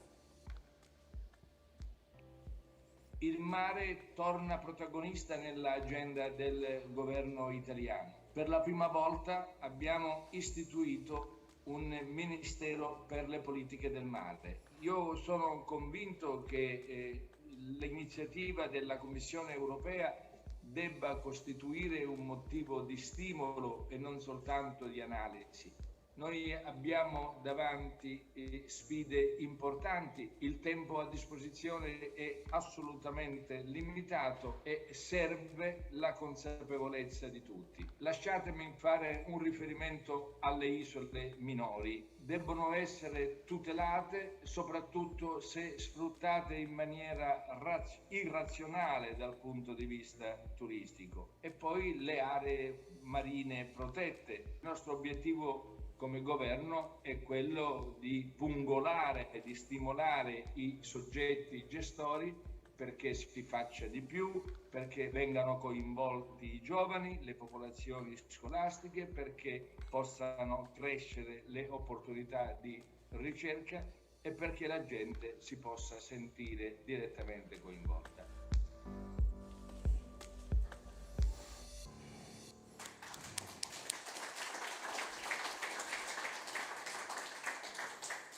Signore e signori, ladies and gentlemen, it's my great honor and especially my great emotion to be here today. Sono emozionata di essere oggi a Genova, nella mia città natale. It's my birth city and I'm very happy to be with you. Innanzitutto siamo particolarmente riconoscenti non solo di averci accolto oggi in questa meraviglia all'Ocean Race, ma in particolar modo per aver accolto la missione, per averci creduto come uno dei primi sindaci insieme al We are very happy that together with the mayor of Mazara del Vallo, Genoa's mayor has been one of those who first believed actually in this very important mission. I think she is self-translating herself, so I am not going to translate her, because she is speaking first in Italian and then translating herself. So I'll stop translation. Thank you. Around the table today, and you engage them. So this is already a very great achievement for our mission. Then I would like also to thank Vice Minister Rixi. We started by showing you actually the political commitments by all the ministers from different countries across the EU, across the different basins, from the Mediterranean to the Atlantic, the Arctic, the Black Sea, who adhere to the mission and express their commitment to the mission. So this was for us very important to have a political commitment. And we are also grateful to the European Parliament, bringing the top of the Parliament and our member of the European Parliament, Marco Campomenosi, for having believed in the mission and also supporting it. So this is a political commitment. But then you all who are here today, you are the real actors of the mission. So we are here to listen to you today. The Commission is just started, and we are here to facilitate, because the mission is a joint endeavor. I think Stefania said very rightly, together we can be a super lighthouse, together we can be a super mission, and only you are the real actor. So today we are going to listen to you. We have already celebrated the mayors, so the cities are particularly important, the regions are particularly important. Today we have here also the honor of being with waterfront, marvelous waterfront cities, the ports, the shipping companies. We have visited this morning an MSC cruise ship, which we were really impressed by all the measures that you're already applying, really with a vision for sustainability. We have seen, you have noticed a Messina line ship passing just when we were celebrating, and I would like also to congratulate you because you are going to adhere to the mission as well. So we have a ship owners, we have a ports who are very important, we have a fleet, we have heard how important is the Navy and the Coast Guard. You are doing wonderful actions, national actions, and we are really looking forward to work together with you and ally, also having you networking with all the navies and the fleets and the coast guards across Europe in order to join forces, because this mission is your mission, it's not ours, so we have to join forces to do all this together. Then we are going to listen in this panel to other very important, from big to small, everybody is doing some very important contribution to the mission. So we are going also to listen to the recreation sector. We have the Federazione Italiana of Vela, the sailing companies. Here we are in a very important sailing race, sailing with purpose. So also we see that in the charter of a mission where we are gathering all the actors, we are now, well, there was a slide, but it's not important, but we have now more than 500 different actors. I would like maybe that you just show the categories that we have who are contributing importantly to the mission, and we are looking forward to listen also to them, to the voice of the activities that they are doing. All are very important to achieve our very ambitious objectives. We also have the education sector with us, so in this panel, which will follow, we will also hear the voice of education in a broad term, and all those who are involved also in forming the skills, the blue skills of the future. So the message is that we are here to help. Its mission is ours. The objectives are very, very ambitious. You saw them when Kestutis presented them, and only together we can reach those very important objectives for our ocean, our waters, our planet, and our life. So thank you very much to all of you, and congratulations for what you are doing.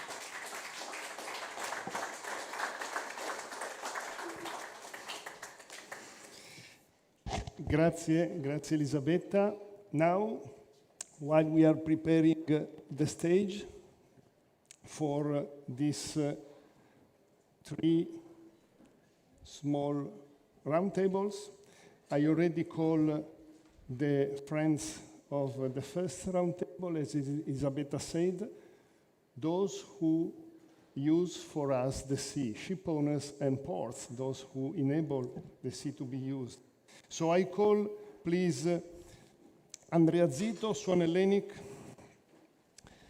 Michele Francioni, MSC, Stefano Messina, Assarmatori, and then the Port of Genova and the Port of Livorno, also representing the Life for Medeca project. Where you want, where you wish, I will stand.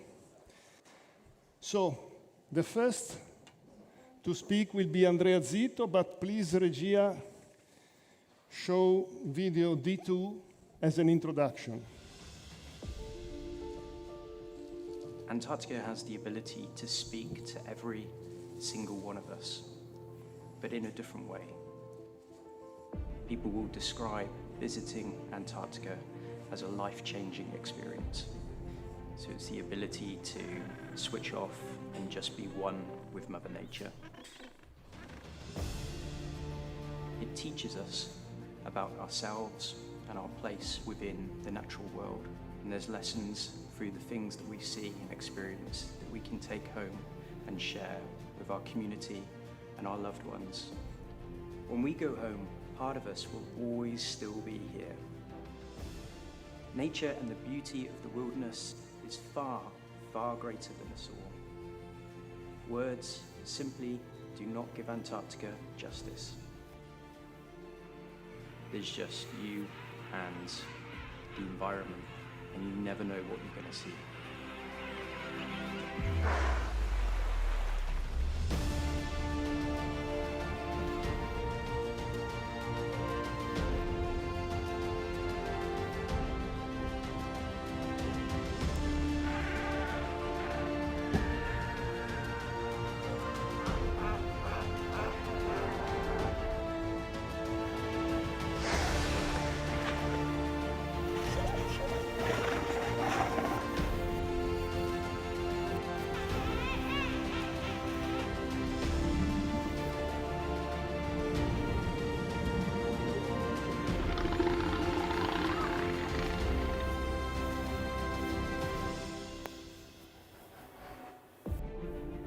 Antarctica is powerful, but at the same time calming. Ultimately, it will give you a sense of awe and wonder.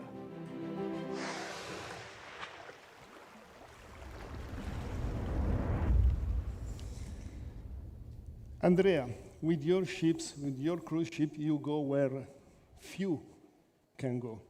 And you send a wonderful charter to the mission. Please tell us how you are helping the mission. Thank you, Mario, to invite me here.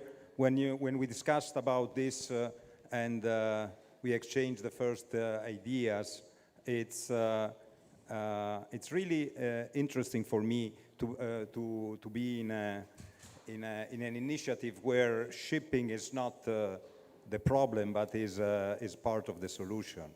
The Admiral was saying when we were kids, my mother was coming on the beaches and we have the trialine to clean our feet.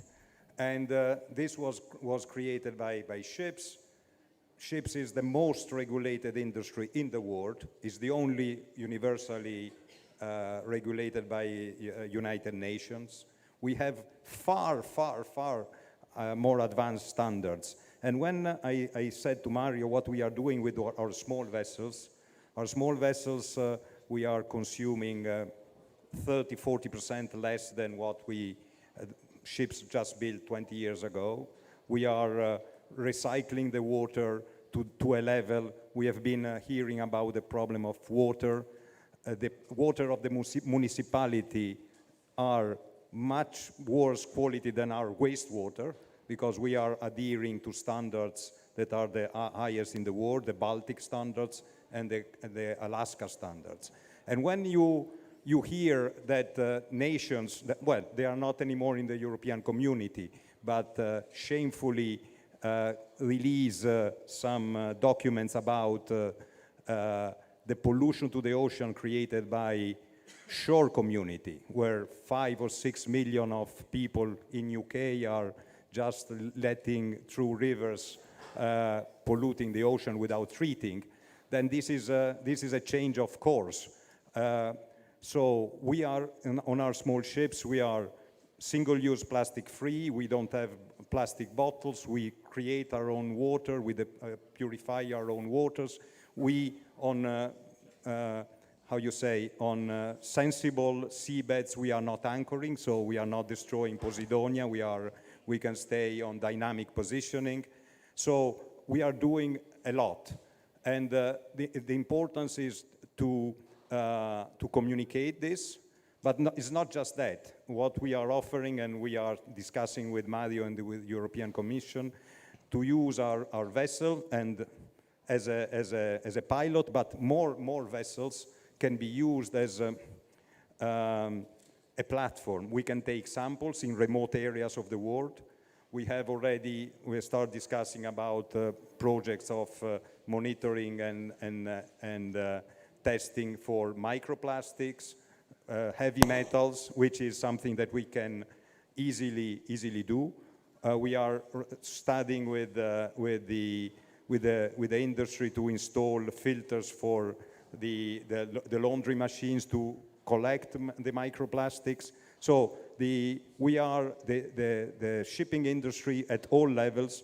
I'm still a shareholder of a company that has been managing. I've been managing myself about 2,000 vessels all over the world. So I know all the efforts that has been doing. The shipping is being doing, and we can for sure do more to with such initiatives, and is really a pleasure and an honor to be. It's not my city, but I grew up here and for a long time, and it's very emotional for me to be here today. Thank you, Mario. Thank you, Andrea. Remind that each ship are being used as a platform of opportunity for scientists, and also an agreement was made to that effect with Fundación Philippe Cousteau. Now, Michele, MSC Cruise, no need to present, please. Thank you, Mario, and good afternoon, everybody. I do represent MSC Cruises, as you know, as Mario has said, and today we operate 22 large cruise vessels. One of our ships is today here in the harbor of Genoa, and we got 2 vessels yesterday. Obviously, as a strategy, at MSC, we believe sustainability and sustainability cruising is the main driver of our developments. And we are putting in place a lot of initiatives, and obviously today I want just to mention a few of them. Let's say that our sustainability agenda is very rich and is actually based on 4 main, let's say, direction, both concerning the environmental protection and the sea protection. We share basically the mission objective, we share the vision, we share also many of the initiatives. When I said 4 main areas of attention for us is obviously water protection, is waste management, is air emission and air pollution, as well as the biodiversity protection of the ocean. So you see very much in line with the mission values and objective. Obviously, we have specific initiatives ongoing for each of these areas, and today I just want to tell you a few of them. I said before, we operate 22 very large cruise vessels. Some of them carries more than 6,000 passengers, plus another 2,500 crew. So it is like a small, like a middle Italian city traveling around the ocean. So obviously we have people living there, sleeping, eating, enjoying themselves, and also the environmental impact of the ship is not negligible if we don't make things correctly. Let's start from the water, okay? The water is actually very important for us. 100% of our water is produced from the seawater through a system which we have on board, which basically are reverse osmosis system or evaporators. On our large cruise vessels, we produce more than 4 million liters of water per day, okay? So it's kind of significant, all from seawater. And then obviously we use on board the water for sanitary use, for cookers, for cookings, for the swimming pool, for many things. And obviously when we use this water, we have also, before we throw back at sea, we discharge at sea, we have to purify it. And as Andrea correctly said, we have on board what we call the advanced wastewater treatment. Some of you, Elisabetta and Claudia, this morning already were on board and to see one of this one. All the black water and the gray water is actually purified. It's a very complex piece of equipment, right, with various stages of let's say, of a purification. And what it gets out is basically something very close to potable water. It's not potable water technically, but is absolute clean water. And the residues basically are kept on board, dried, and actually discharged in the port whenever the ship arrives in port. So from that perspective, we reach standards which are higher than the standard required by the European Commission at ashore facilities. So it's very high standards. The second area of concern for us actually is waste. Again, 5,000 people, crew, you can imagine how much waste we produce. Several dozen tons per day.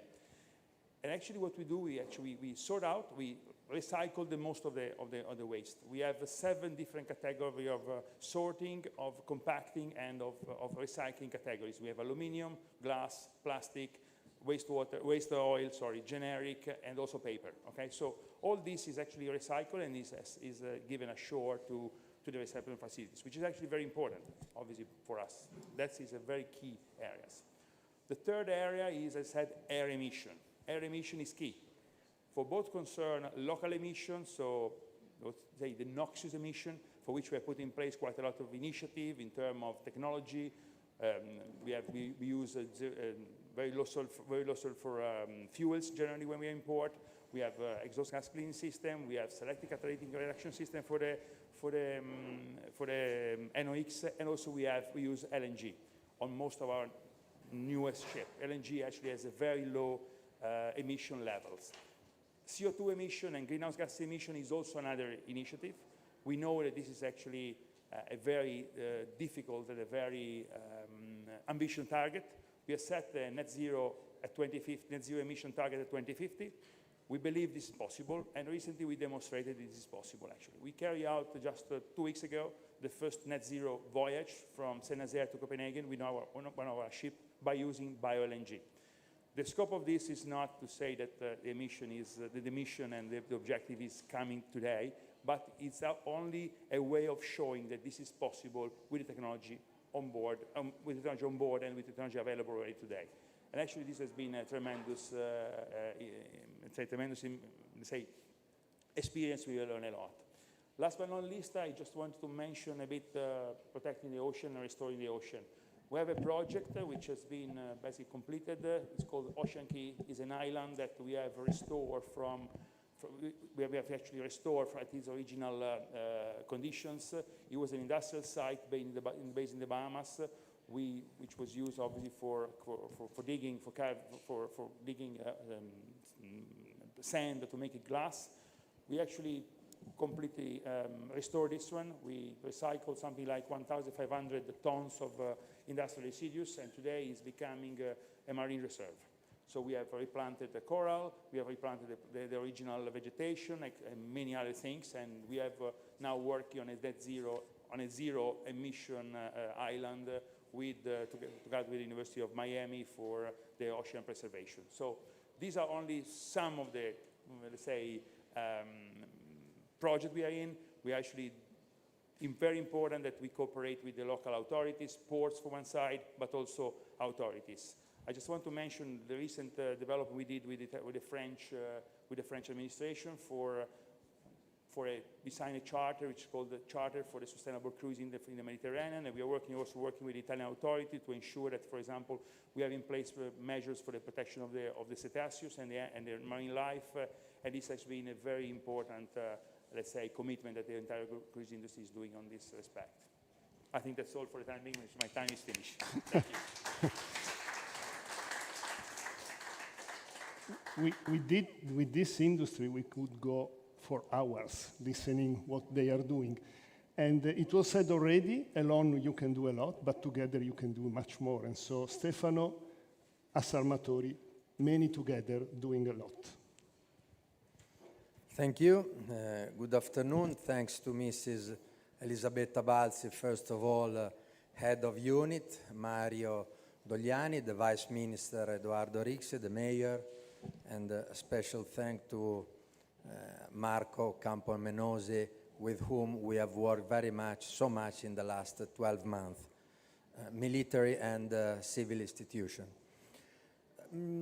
Protecting and restoring the health of the oceans and the waters has been a goal since many years from the category of ship owners. Ship owners, as Mr. Zito just told, is one of the most regulated industry, and we are happy, we are proud to be also in terms of capacity of to be competitive, not only for being or being controlled or regulated. And we, as Sarmatori, which is the Italian Ship Owners Association, to which are adhering members also ship owners with interest and calling ports in Italy, even if not legal entity in Italy. But today our role is to support and to develop the framework conditions and policies that could successfully enable a more sustainable and competitive maritime transport. And it is a massive challenge requiring huge efforts across the entire industry, ashore and onshore, and public support to overcome for us 4 barriers, just to be very, very short. One is technology. The other one is availability of new, cleaner fuels at sufficient scale and affordable cost. I would like to underline that we are not producing the fuel. We are not the industry. We buy on the market, and which is the price that is very transparent and open to everybody. We buy and we bring on board. It's very simple. The industry produces, we buy, and then they consume. The third is infrastructure in ports and terminal. We are working so intensively with the minister, with the staff of the minister and the most important port authorities, because we are the clients. And as clients, we think to have the know-how to contribute in terms of knowledge, in terms of know-how. Then we respect, of course, what the minister, what the port authority will decide. But we think we invest private resources, we employ people, we work for the development, for the research, and we think with humility that we can give a good contribution to the decision. So please, we would like to be listened, and then we will respect the rules as usual, as centuries, many, many years.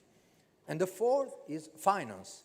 Finance for the huge investments, more and more needed to the facts and to the reaching of the goal. But for us, this is positive, because there are more and more economies of scale and need of consolidation, research, and integration. So we have contributed to adoption of a national fleet renewal scheme. About this, we took the opportunity, and we are proud to say that we are the only Italian maritime cluster with offices in Brussels. For us, it has been a very important investment. I personally asked the money to the members, but my members of Assarmatori are quite open, clever vision to say that we have not only to have the office in Rome, in Genoa, but especially in Brussels. So we opened 1 year ago, and we often have meetings with the Italian members of the European Parliament, and in terms of dialogue and cooperation. Sometimes also fighting, but in a very transparent and direct way, because this is positive. So we are ready to do our port, Mario. You know, I'm very proud as director and shareholder of Messina Line with my cousin Ignazio to say that under strong pressure of Elisabetta, very, very proud I'm joking, of course. It's an honor to say that Messina Line is adhering to the mission and is giving pressure in terms of positive way to say that other Italian company will adhere with interest and reciprocal contribution. Thank you very much.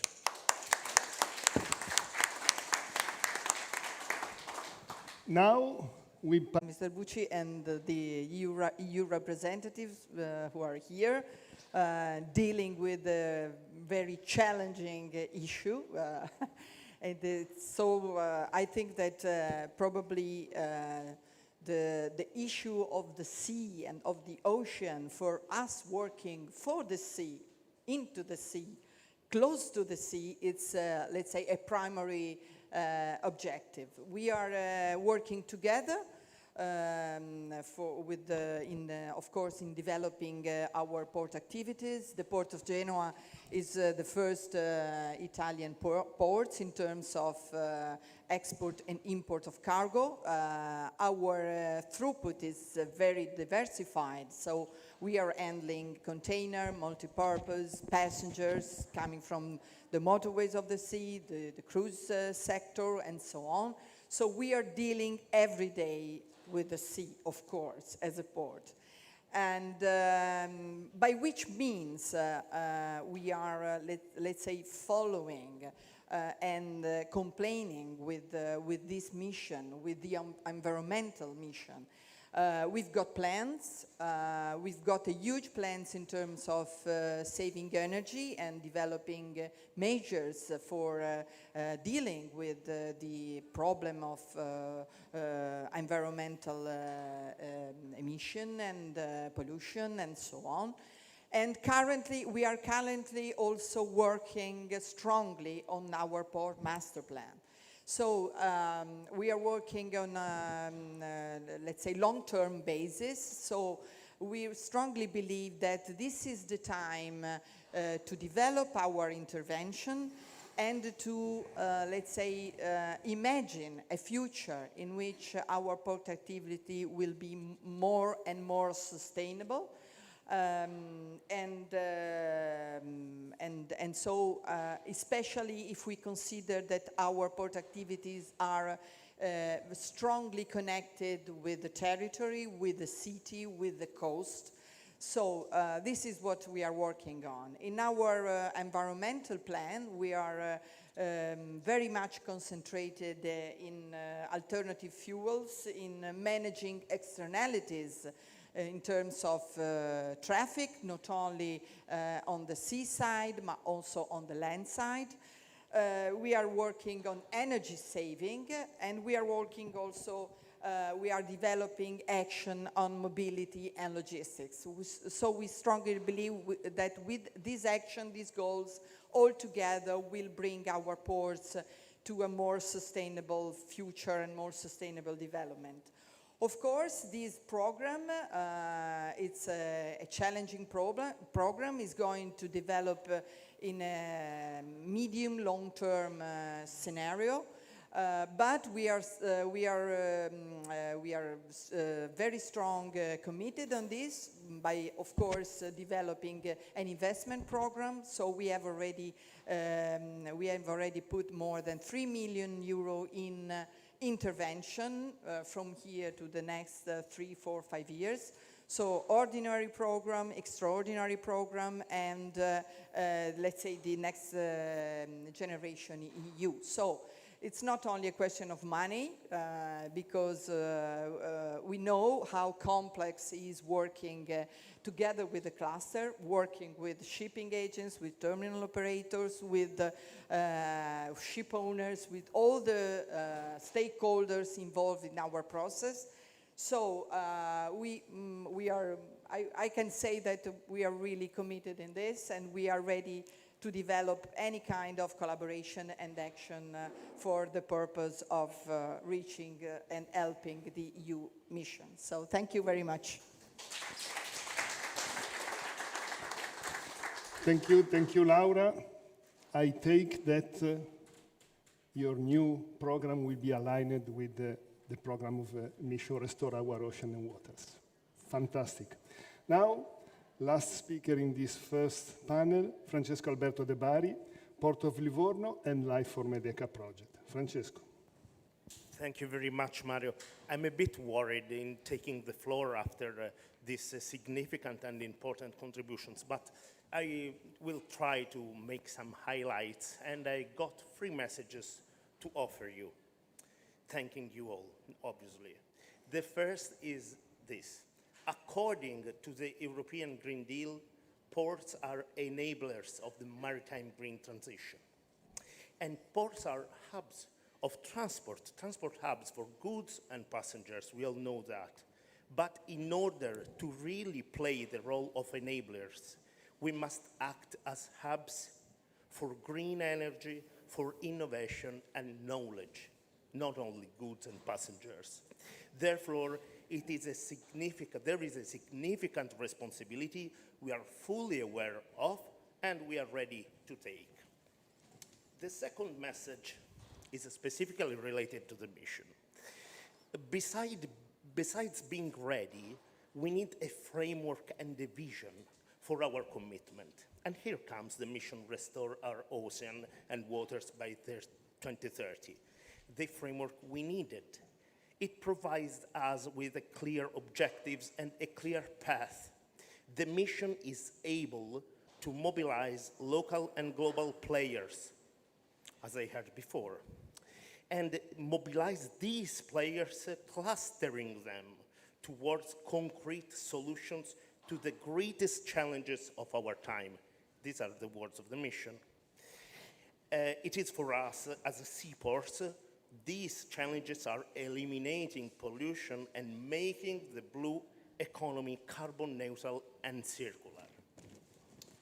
The third message I would like to offer you is a message not only as Livorno Port Authority itself, but on behalf of Life for Medeca partners. And I thank you here, Susan, that reached us from Egypt.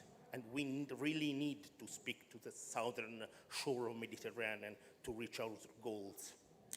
And the Life for Medeca is an initiative covering the whole Mediterranean, both European and southern Mediterranean shores. We decided to gather together our best collective knowledge on maritime emission reduction in the Life for Medeca Knowledge Center. This is our main initiative. And we decided to collect with an innovative methodology, knowledge in terms of ideas, expertise, best practices, experiences, and to put them at disposal of the mission. And through the mission, to all those who are interested in sharing knowledge for the benefit of our ocean and waters. This is, in a nutshell, the Life for Medeca Charter submitted in 2022. Thank you. Thank you. Now stay there because we are going to make a picture of you with the hashtag of the mission. Please.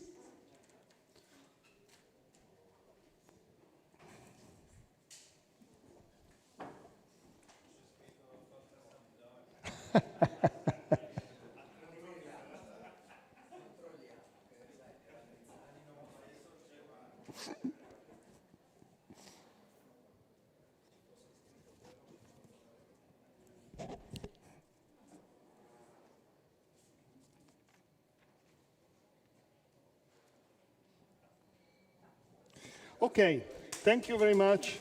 Now I call on stage, please. Now I call on stage the second panel. The second panel is made by, I'm calling them Leonardo Manzari, Susan Colleif, and Antonio Novellino. Please. So the second panel deals with those, and these are just examples, those who help making ocean and the Mediterranean a common, a shared value. Those who are helping the Mediterranean making it's a shared value for everybody. So I have the pleasure to give the word to Leonardo Manzari first, representative of WestMed, a major initiative from DG Mare. Leonardo, please. Well, thank you very much, Mario, and thank you all for being here. WestMed is an initiative of European Commission, DG Mare, and SINEA, with the support of a Union for the Mediterranean, aimed at sharing an agenda, a common agenda of sustainable blue economy among the countries of the Western Mediterranean basin, in particular Italy, France, Spain, Portugal, and Malta, and of course Algeria, Tunisia, Morocco, Libya, and Mauritania, but has also adopted a mechanism, an assistance mechanism, so a group of experts aimed at providing technical assistance to the stakeholders, public and private stakeholders, to compose partnerships aimed at submitting project proposals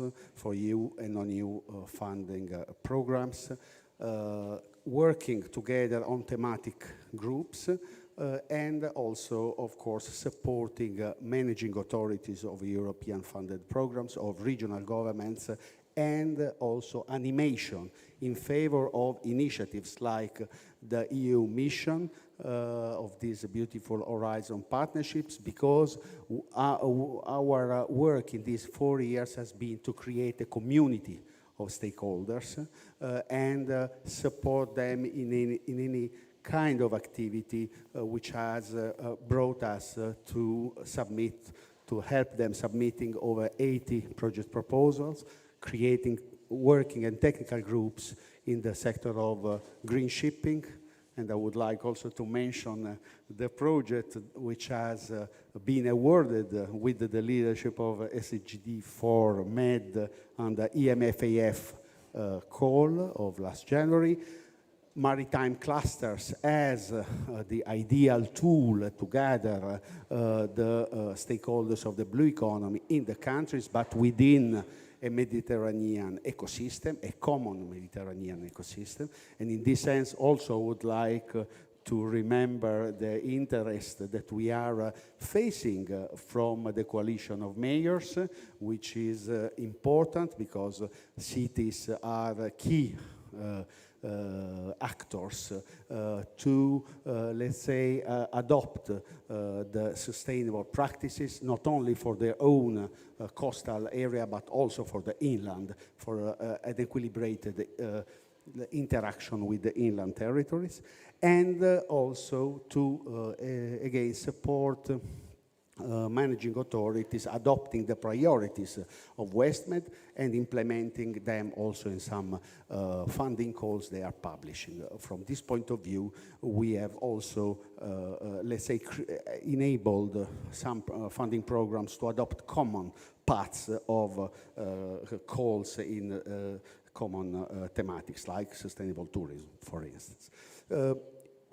I'm here to speak about fishery and fishermen, and I agree with Mario speaking of fishermen more than fishery sector, because fishery is probably the activity which mostly represents and mostly engages coastal communities in the Mediterranean, and which is strongly related with the identity of coastal communities, and it is not just an economic activity. And we are, in fact, let's say, facing some important tools in, for instance, fishery ports, which is a topic which is interesting very much all Mediterranean basin, and particularly the southern shore countries. So as a hub of specialized and sustainable services to the fishery and aquaculture sector, because this must be important to provide services which could be useful to both sectors in the way of creating also opportunities of employability and entrepreneurship the impact on coastal communities is in fact very much important, also in terms of keeping communities on the territories and prevent immigration and the missing of competencies and of skilled workers on territories. Finally, let me also remind some activities in terms of reducing the use of polysterol in fishery. We are here some actors in this. We are looking at the refitting of fishing vessels, which is strictly related to the reduction of pollution and decarbonization in this area, and also, of course, looking at the way to look and to make valuable species which are not commercially until now appreciated, or even the consumption of alien species which are now interesting our seas. So this is all what we are now facing, and we are supporting from this point of view. Thanks. Thank you, Leonardo.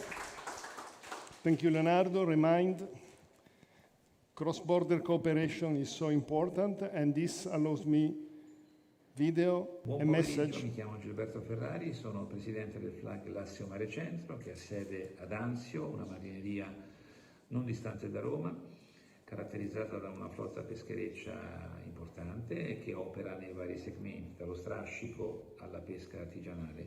Anche la nostra associazione ha aderito alla missione perché abbiamo ritenuto fin da subito che gli obiettivi, gli intendimenti, i propositi di questa missione non potessero non vederci impegnati in prima persona, dando il nostro piccolo contributo affinché questi obiettivi siano concretamente realizzati nel più breve tempo possibile, nell'interesse di tutti, nell'interesse non soltanto della pesca, everyone's interest, not just in the interest of fisheries or the fishing sectors, but for all of us. I've been dealing with the fishing sector for about 30 years now as part of a series of cooperation, and I'm the director of the aquaculture and fisheries sector.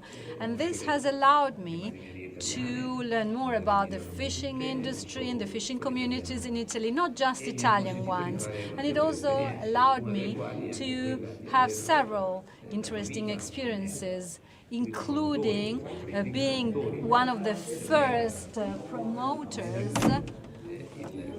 of the Advisory Council of the Mediterranean Advisory Council, which is one of the most important forums we have to discuss with the European institutions, MEDAC as well, of which, well, now I'm in Cyprus, so that's the reason why I can't be in Genoa with you, but I want to thank the organizers for allowing me to leave you this short message and my greetings, not being able to be there. MEDAC is an association promoted by the Common Fishing Policy, starting more than 10 years ago, and it allows for a profitable dialogue, exchange between the representatives of the fishing sector, representing the interests of Euro-Mediterranean countries in the fishing industries. It is, of course, part of the EU. It's a very important discussion forum when European legislators and European institutions, as part of the common fishery policies, decide to create this kind of consultation tools. And when they decided, Italy thought it would be important to take advantage of this excellent opportunity and to create this discussion forum in order to share opinions, discussions, and just food for thought that will make the discussion even richer. That's what we hope, and contribute to the debate at a European level, and also in order to find fruitful solutions, important solutions in the fishing sector. The European legislation is perhaps one of the most advanced and enlightened, not just in the Mediterranean basin, but at an international level as well. We feel we have great responsibility. And right now, among other things, we're also dealing with particularly sensitive issues. For example, the energy transition, the safeguard of biodiversity, and the future of our fishing sector. We, in this respect, we've also discussed with the Deputy General Director, Kęstutis Sadauskas. We met recently in Mazara del Vallo. We have one of the most important fishing communities here in Mazara del Vallo, and together with him, with Mr. Sadauskas, we had a very interesting and fruitful dialogue. Now, as Gilberto said, he's now in Cyprus at the moment for the periodic meeting of MEDAC, and as he said, that is the association of all fishing associations in the Mediterranean. To introduce Professor Susan Coleve. Professor Susan Coleve. She, former president of Egyptian National Institute of Oceanography and Fishery, and member of Egyptian National Committee on Blue-Green Economy, as well as member of United Nations Ocean Decade. Susan, please. What your questions are? What wanted to my intervention? Your intervention. Because your intervention. Because please, we Susan. agree in some. So sorry. Thank you so much. Good evening. Good afternoon. I would like first to thank all the organizer of this interesting, amazing event. Really, I speak first from coming from southern shore to northern shore. Other culture, to speak to summarize what said and or to say some messages. I would just to say that I think you all agree with me that cross-border cooperation can help for reduce territorial disparities and bring cohesion to Europe. So for me coming from Mediterranean, I think European Commission and European Union put many effort and money in the last decade and the 2 decades to support cross-border cooperation, particularly in the call of CBC, EU CBC. But I think what we need and what is missed in all this period, that I would say that in order to achieve cross-border cooperation in Mediterranean, it is essentially that any collaboration, both within project or program, has a cross-sectorial impact, extend beyond individual intervention.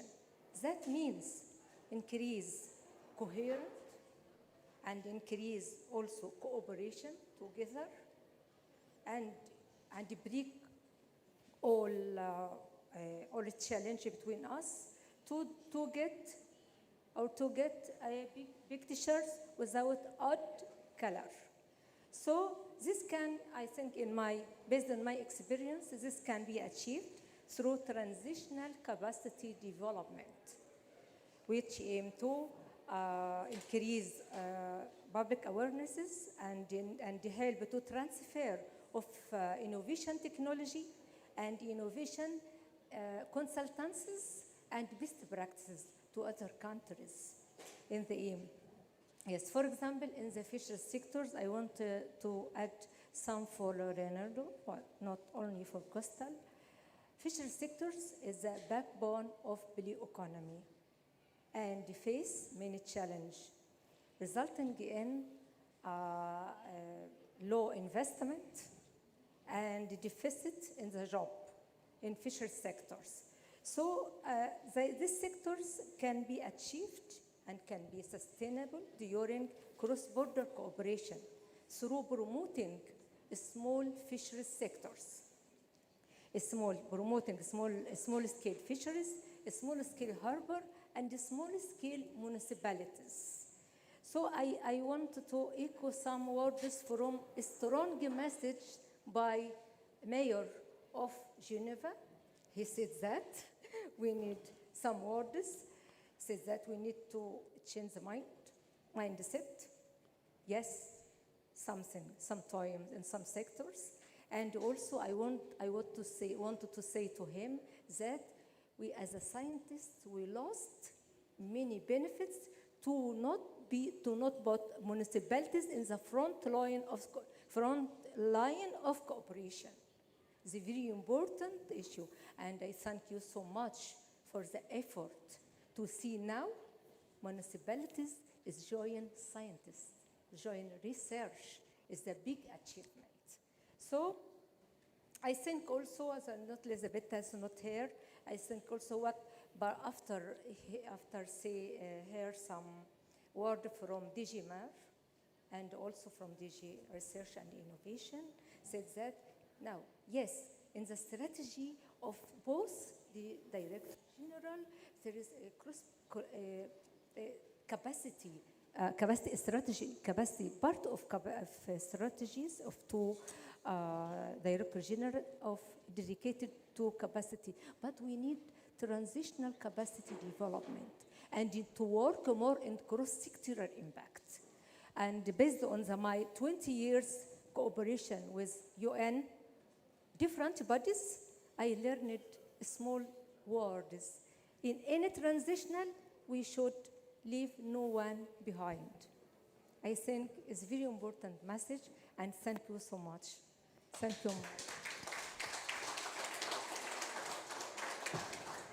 you. Thank you, Susan.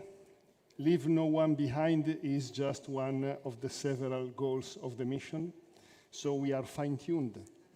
Now, last for this session, this panel, Antonio Novellino.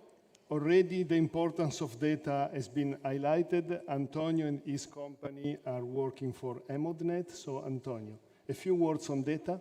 Thank you. Thank you very much for inviting me, giving the opportunity to tell something more data.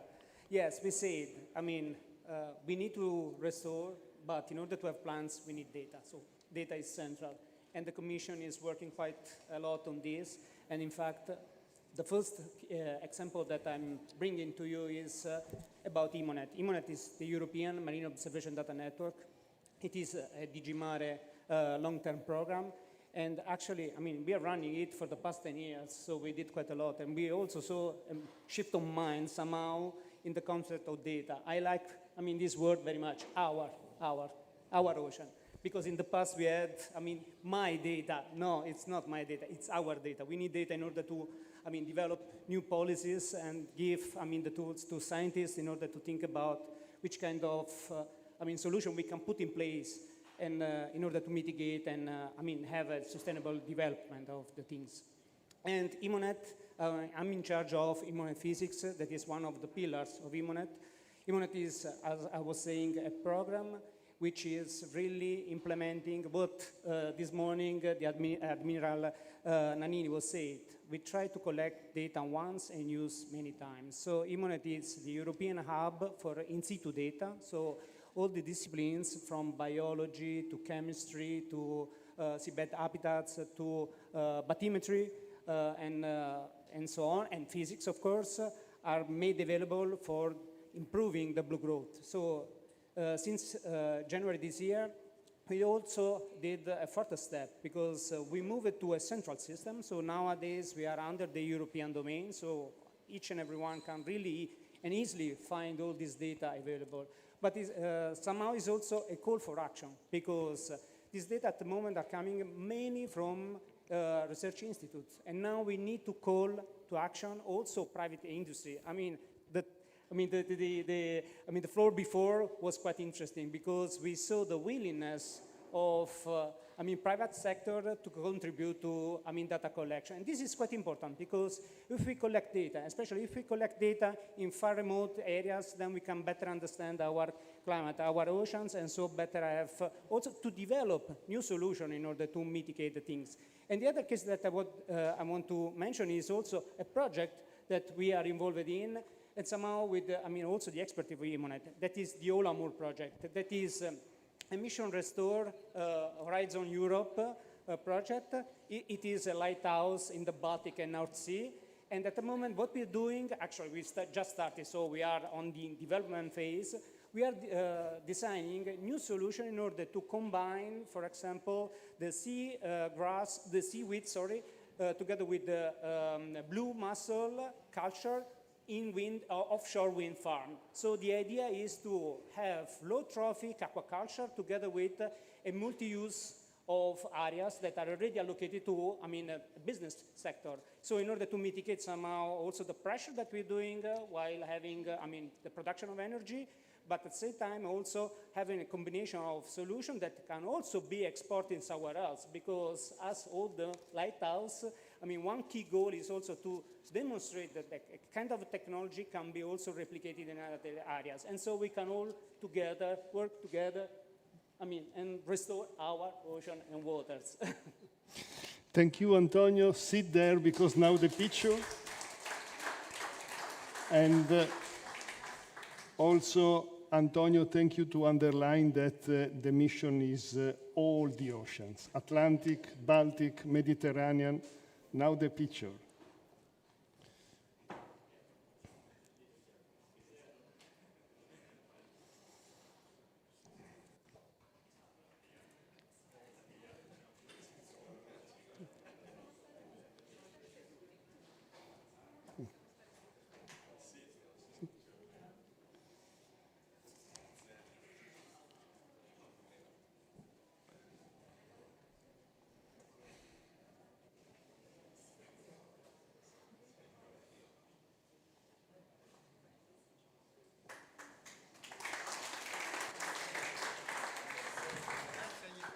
Sì, ma dopo, quando finiamo. Sì, c'è ancora una piccola... Okay, now I call on stage the third and last group. Antonietta De Falco, Federazione Italiana Vela, Angela Di Febraro, Università di Genova, Emmanuel Picardi, EFA. This group is an example of the last important group of stakeholders we invited today. These are the persons, these are those who teach the future generation the respect for the environment and for the sea. So you are the last, so you are lucky, because almost everything has been said, so you will be quick. And I start from Antonietta, Federazione Italiana Vela, very well present here. Thank you. You have a slide? There is, Regia, there is a slide, F1 PPT, I believe. Good evening to everybody. I'm really glad to be here. And no, it's just two pictures. Yeah. Okay. Just to be here and represent the sport community, and in particular the Italian Sailing Federation. So we are here for a big event in sailing, so the Ocean Race. And we met the European Union in this mission few months ago, and I thank Claudia Pecoraro to help us to submit this mission. That for us it's really, really important, because it's really represent our values. We are lucky because we have a great privilege to compete in a play field that it's the marine environment. So we are pushed by our passion. So we are even aware about our responsibilities, about the education of our young sailors. And this is why we didn't wait a second to submit this mission, and we introduce and provide in our programmatic plan different action to sustain and support these goals. And I remember, because I studied environmental science a long time ago, and the first time I heard to speak about Agenda 2030. And now we are really close to reach the point. And through the Federation, I have the privilege to do something, to do a part of this process. In fact, our Federation, even through our mascot Vita, try to give eco-friendly behavior and introduce important issue to sustain and an environment good environment behavior, good behavior. So we have even important goals for the next future to organize the youth championship in sailing here in Italy on the Lake of Garda, and our challenge is to have a zero impact organizing it. So even using electric boils, using electric motors, and through the total decarbonization of our clubs. And we have the second slide just to give a complete panorama. We are trying even with the collaboration with the Ministry of Education to give new knowledge about our ocean and giving to the students the opportunity to be in first line measuring the health status of our ocean. Through the STEAM approach, that it's an acronym of science, technology, engineering, arts, and maths. So this is our important program, and we are really glad to be part of this changing. Thank you.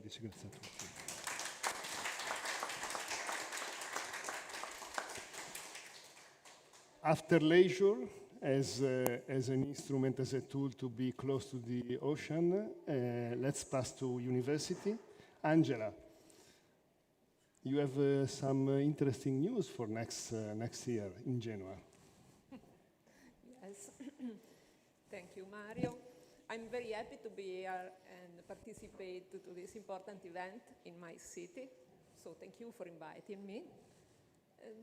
I'd like to start saying that I was the Italian national representative in the Transport Program Committee in Horizon 2020. And so in that capacity, I had the opportunity of following all the decisional process which led to the definition of the following research program, so Horizon Europe. One of the major novelties was the introduction of the 5 missions. So I knew the concept since the very beginning in 2018 when it was first introduced. So when it was launched, I asked myself, what I can do as an individual to contribute to the success of this mission, beyond and besides, of course, being involved in research teams and projects. I'm a transport engineering professor. So as a professor, as a university professor, my primary office is to pass knowledge. to young people, to try and give them the suitable skills to face their professional life. So, I thought, I want to be sure that my students in engineering for transport and logistics, which is the master studies in which I give 2 courses a year, know exactly about the mission and about the contents and the objectives. So I decided that for next academic year, some specific classes with the contents of the mission will be included in one of my courses, which is called Maritime Transport, which of course seemed to be the most suitable to include this kind of contents. So what I can do, share the knowledge, spread the word, but this is what everyone can do. And so I hope that my students ask themselves the same question: what can I do as an individual to contribute to the success of the mission? This is the European Year of Skills. Last year was the European Year of Youth. So we have to trust on young people and possibly help them to manage the world better than we have done, at least until now, and I'd like to be optimistic on this.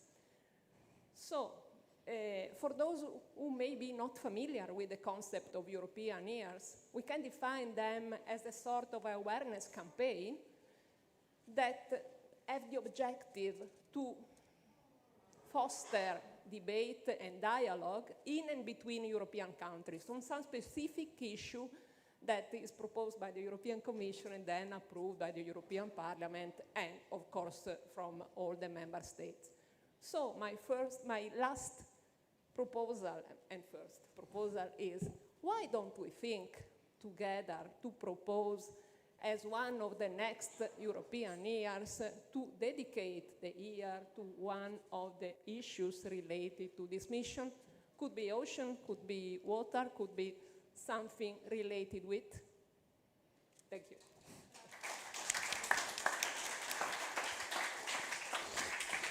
And now the last speaker, then we go to the conclusions, and then we go to drinks. The last speaker is Manuel Picardi. Manuel is the Secretary General of EFA. EFA is the driving school, driving cars, but in many countries also other means, as he will say. EFA gives his lessons to 10 million persons a year. EFA has 120,000 companies. So, Manuel.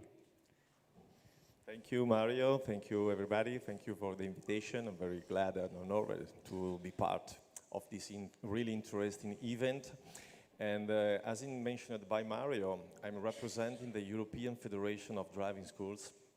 So we mean that we have right now 24 national driving schools associations, and we represent quite 120,000 of company across Europe.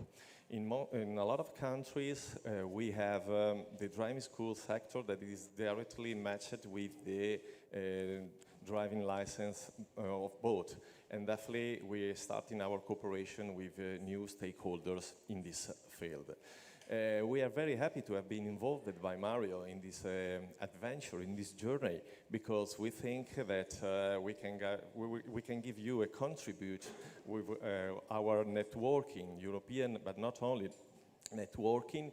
And I'm used to repeat that we are something as the last ring of the chain, because we are spread across Europe, and we have a lot of companies, agencies, schools, whatever in Europe, and we reach quite 10 million of teenagers, of young people that want to get a license, and we are talking about this, and we are saying that probably we can be the last ring, so arrive directly to the people and try to spread the message to the new generation. And when we were thinking how we can contribute, we have bring with us our expertise in the field of training, that we already have been to the schools to teaching the environment, and we say why we cannot start doing something new, as maybe introduce some environmental topic into the training for getting the car license, but also the boat license. And so we are something as a pioneer, and in Italy we have started to do this curricula, into the curriculum, to introduce the 1 hour of training, speaking about the environment, how to preserve and to save the ocean. The mission. And And speaking on the mission, right? Speaking of the mission. And we say definitely we can we can bring with us our expertise and say why we do not use some good experience, some best practice that we have made in the past. As you can see in the slide, we have made this. We are cooperating with NGO linked into the environment field, and they collect the plastic caps from the student, from the children. They go to the school, they provide skateboard training for them, and in the meantime, they spread the message of economical, recycle the plastic, and that's all. So they, as you can see in the picture, so they collect and they share, they prepare all the things, definitely. They are organizing this kind of training, and definitely at the end of the project, where they are used to give this as a present to the school. So they have this. They are really enthusiastic, and for that reason, I bring it with myself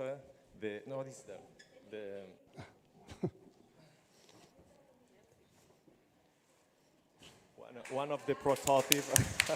Thank you.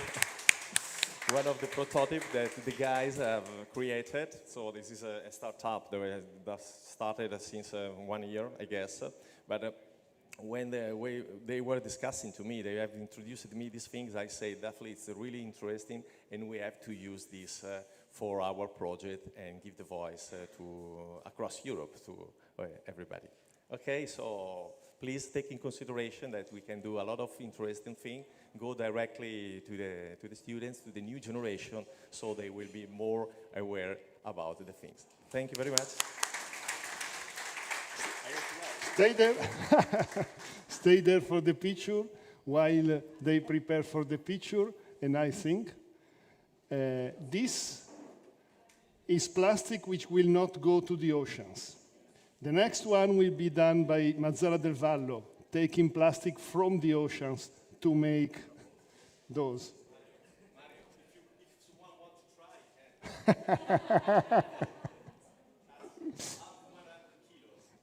And then I am much more.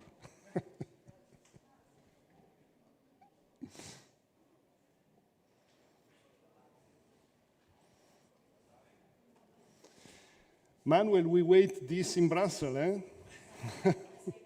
Okay. So,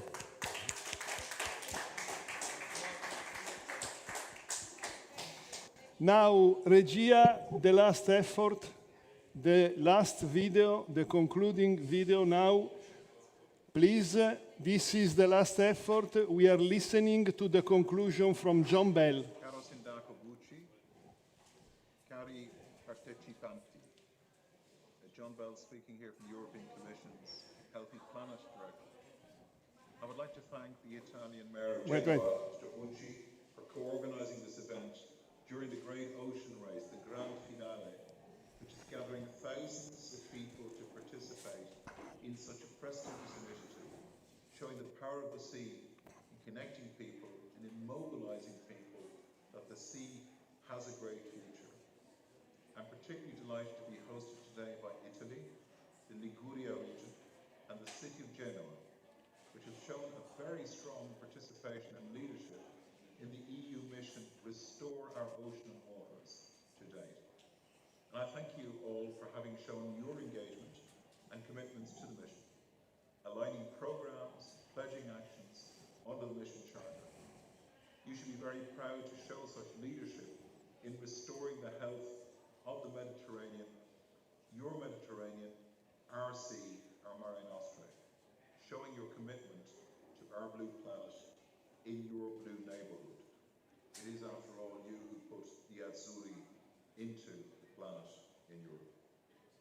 As part of the intense mobilisation efforts, communities of actors are, as we speak, being established under this mission, which can make the transformations happen in real communities on the ground. Key actors like yourselves, representatives of ports, shipping sector, islands, regions, cities, fisheries, citizens' organisations, and the blue education and training sector, joining up with the research and university community, governments at all levels and innovation to transform the future of the Mediterranean. Today, Genoa is leading, as always, by example as a lighthouse city. You've gathered several other cities and also some smaller municipalities from across Italy and Spain to present altogether a first transition agenda. This is a milestone moment in our mission. This has been developed by mayors who have decided to share their everyday activities to reach our mission objectives together. This is a remarkable joint initiative of blue mayors, rooted at local level, and with actions to be implemented locally for people living and work for their benefit. The planet can only be lived in local places, and our seas and waters are the places where our civilization has started and where most of our citizens live and work and tell their stories. So working cross-border initiatives such as the transition agenda are very important to value our seas, oceans and waters as common goods which cities, our citizens and all can benefit from. Good examples are also the first natural parks. For example, the Aveto Park, with all the municipalities that make it up, and the FLAG Fisheries Local Action Plan. These are important initiatives to drive the blue transition and great examples as to how we can move forward together. It's also very important to see the Navy and the Coast Guard are also fully committed to the safeguards and protection of our seas through your impressive national initiatives. And I was very struck in Palermo recently to hear the Coast Guard leadership talking about how those who work in the services, who do so much for our seas, are increasingly engaged in educating the next generation in what the seas need from us. These communities are part of a kind of an archipelago of communities which are essential for driving the necessary transformations to happen on the ground. Driving change depends on how people and citizens are involved and engaged in the great transition we are going through. We will make this transition successfully if it is one that local people can imagine, see the benefit in, and work together to make happen. But we need to get practical. We need to get connected. We need to be inspired by what is already in place, and we need to act urgently. The Mediterranean Sea is a lighthouse for our mission. While it is threatened, like most of our ocean, by habitat loss and degradation, pollution and climate change, and increasing warming, it's also a hotspot of biodiversity. It is the cradle of our civilization, and it is and always has been a place of hope, invention, and change. We need to act together to restore the health of our marine nostrum, of our Mediterranean. The EU-funded coordination and support action called Blue Mission Med can help to mobilise stakeholders and reach a critical mass for the change needed. So make sure you're working closely with them. So how will this work for ordinary people, for fisheries communities, for local authorities, for citizens, for the people for whom our oceans and seas are their bread and butter, are the day-to-day life? And how do we connect their knowledge with the mission? Well, the mission offers support to communities of actors to speed up their local and regional transitions, providing access to tried and tested solutions to restore, protect our seas and oceans, to reduce their pollution, and to make our blue economy carbon neutral and circular. The ocean is, after all, our inner space. We think of what is out there as outer space. The ocean defines us. It defines Europe. Europe is the world's preeminent maritime power. And Europe needs to become a true ocean union, recognizing the essential role of the ocean and the seas for our future. To do so, we need to reconcile our economy with our nature and make a better future for all.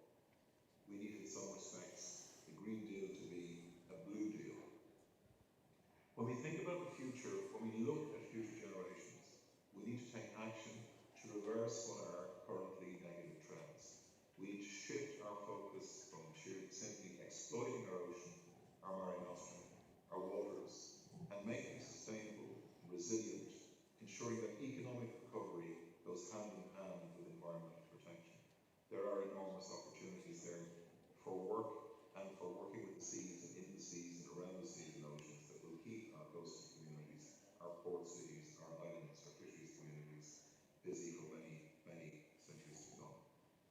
The new task of the European Union to 2050 in a nutshell is to make peace with nature using all the means that we have by becoming a climate neutral and working within our planetary boundaries continent. This is what our mission is all about. We should learn from nature and learn from our society and learn from local communities and listen to the clear messages that nature delivers to us and turn words into concrete action at local level. This commitment is not only a declaration today, a one-off, a gesture. So let's turn these words and aspirations and inspiration into a place where we want to live and work within a generation. Let us drive the change where people live and work for the benefit of themselves, their families, the place that we love, this Mediterranean Sea, and for the planet as a whole, for future generations and the health of our oceans and seas, for a Europe that is working where you are, because Europe is where you are, and is working with us for a better future together. Grazie mille, and thank you very much.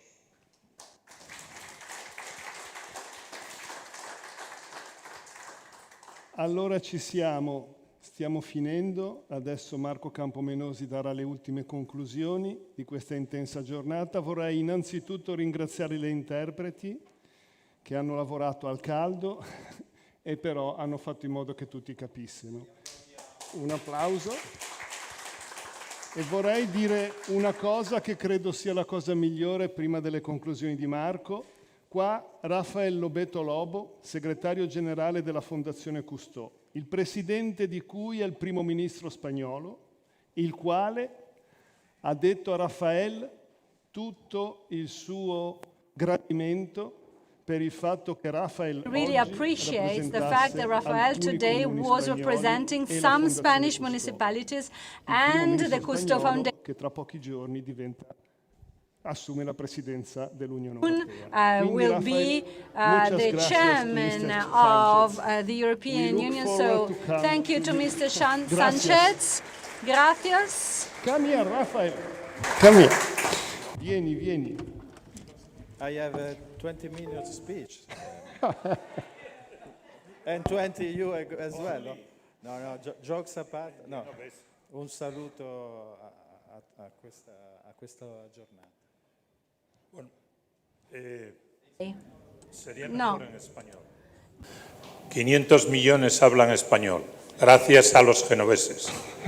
Descubrimos el mundo juntos y os propongo que esta capital marítima de hoy, capital marítima por las misiones, capital marítima por Masara del Valle, por todos los ayuntamientos aquí, por la comisión que tiene alma genovesa, esperemos que también corazón y cartera.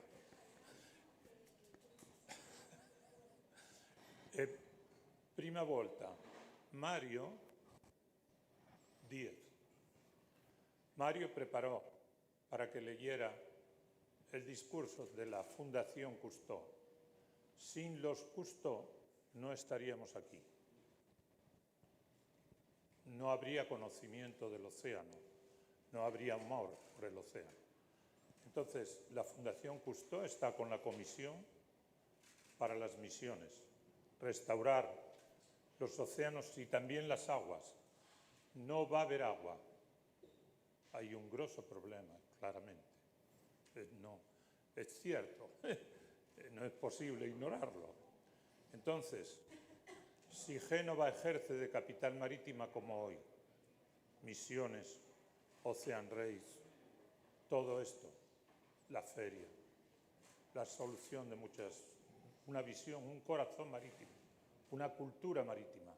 Si Génova y toda la Italia, congratulations Génova, congratulations Masara, congratulations a todos los ayuntamientos, congratulations a los profesores, congratulations a las organizaciones. Os esperamos en España, Primo Minister. Hay elecciones el próximo mes, pero en mi fundación somos muy precavidos. Está Pedro Sánchez y está Alberto, también la oposición, por si acaso. Entonces, también el Mayor de Madrid, de capital de España, os invita y os espera. Cruceros ecológicos, misiones, visión y sentimiento marítimo. Me disculpo, debería hablar latín e italiano, pero no soy perfecto. Muchas gracias. Honestly, we have our friends of the Navy waiting for us, so just a little walk to go there, and I think it's worth the case. I knew that these challenges were important and ambitious, and we needed to make a lot of efforts. But since today, I know that Genoa, all of you, all the stakeholders we have met today, have everything in order to face these challenges and in order to satisfy all the requests coming from the member states, the European Commission, the European Parliament for this mission, which is something, as we have told, important for the new generations. Thank you very much, Mario. Thank you to all the friends coming from Brussels, from the European Commission, from Spain, from all communities, all the stakeholders. Now, Palinur is waiting for us. Ciao, ciao.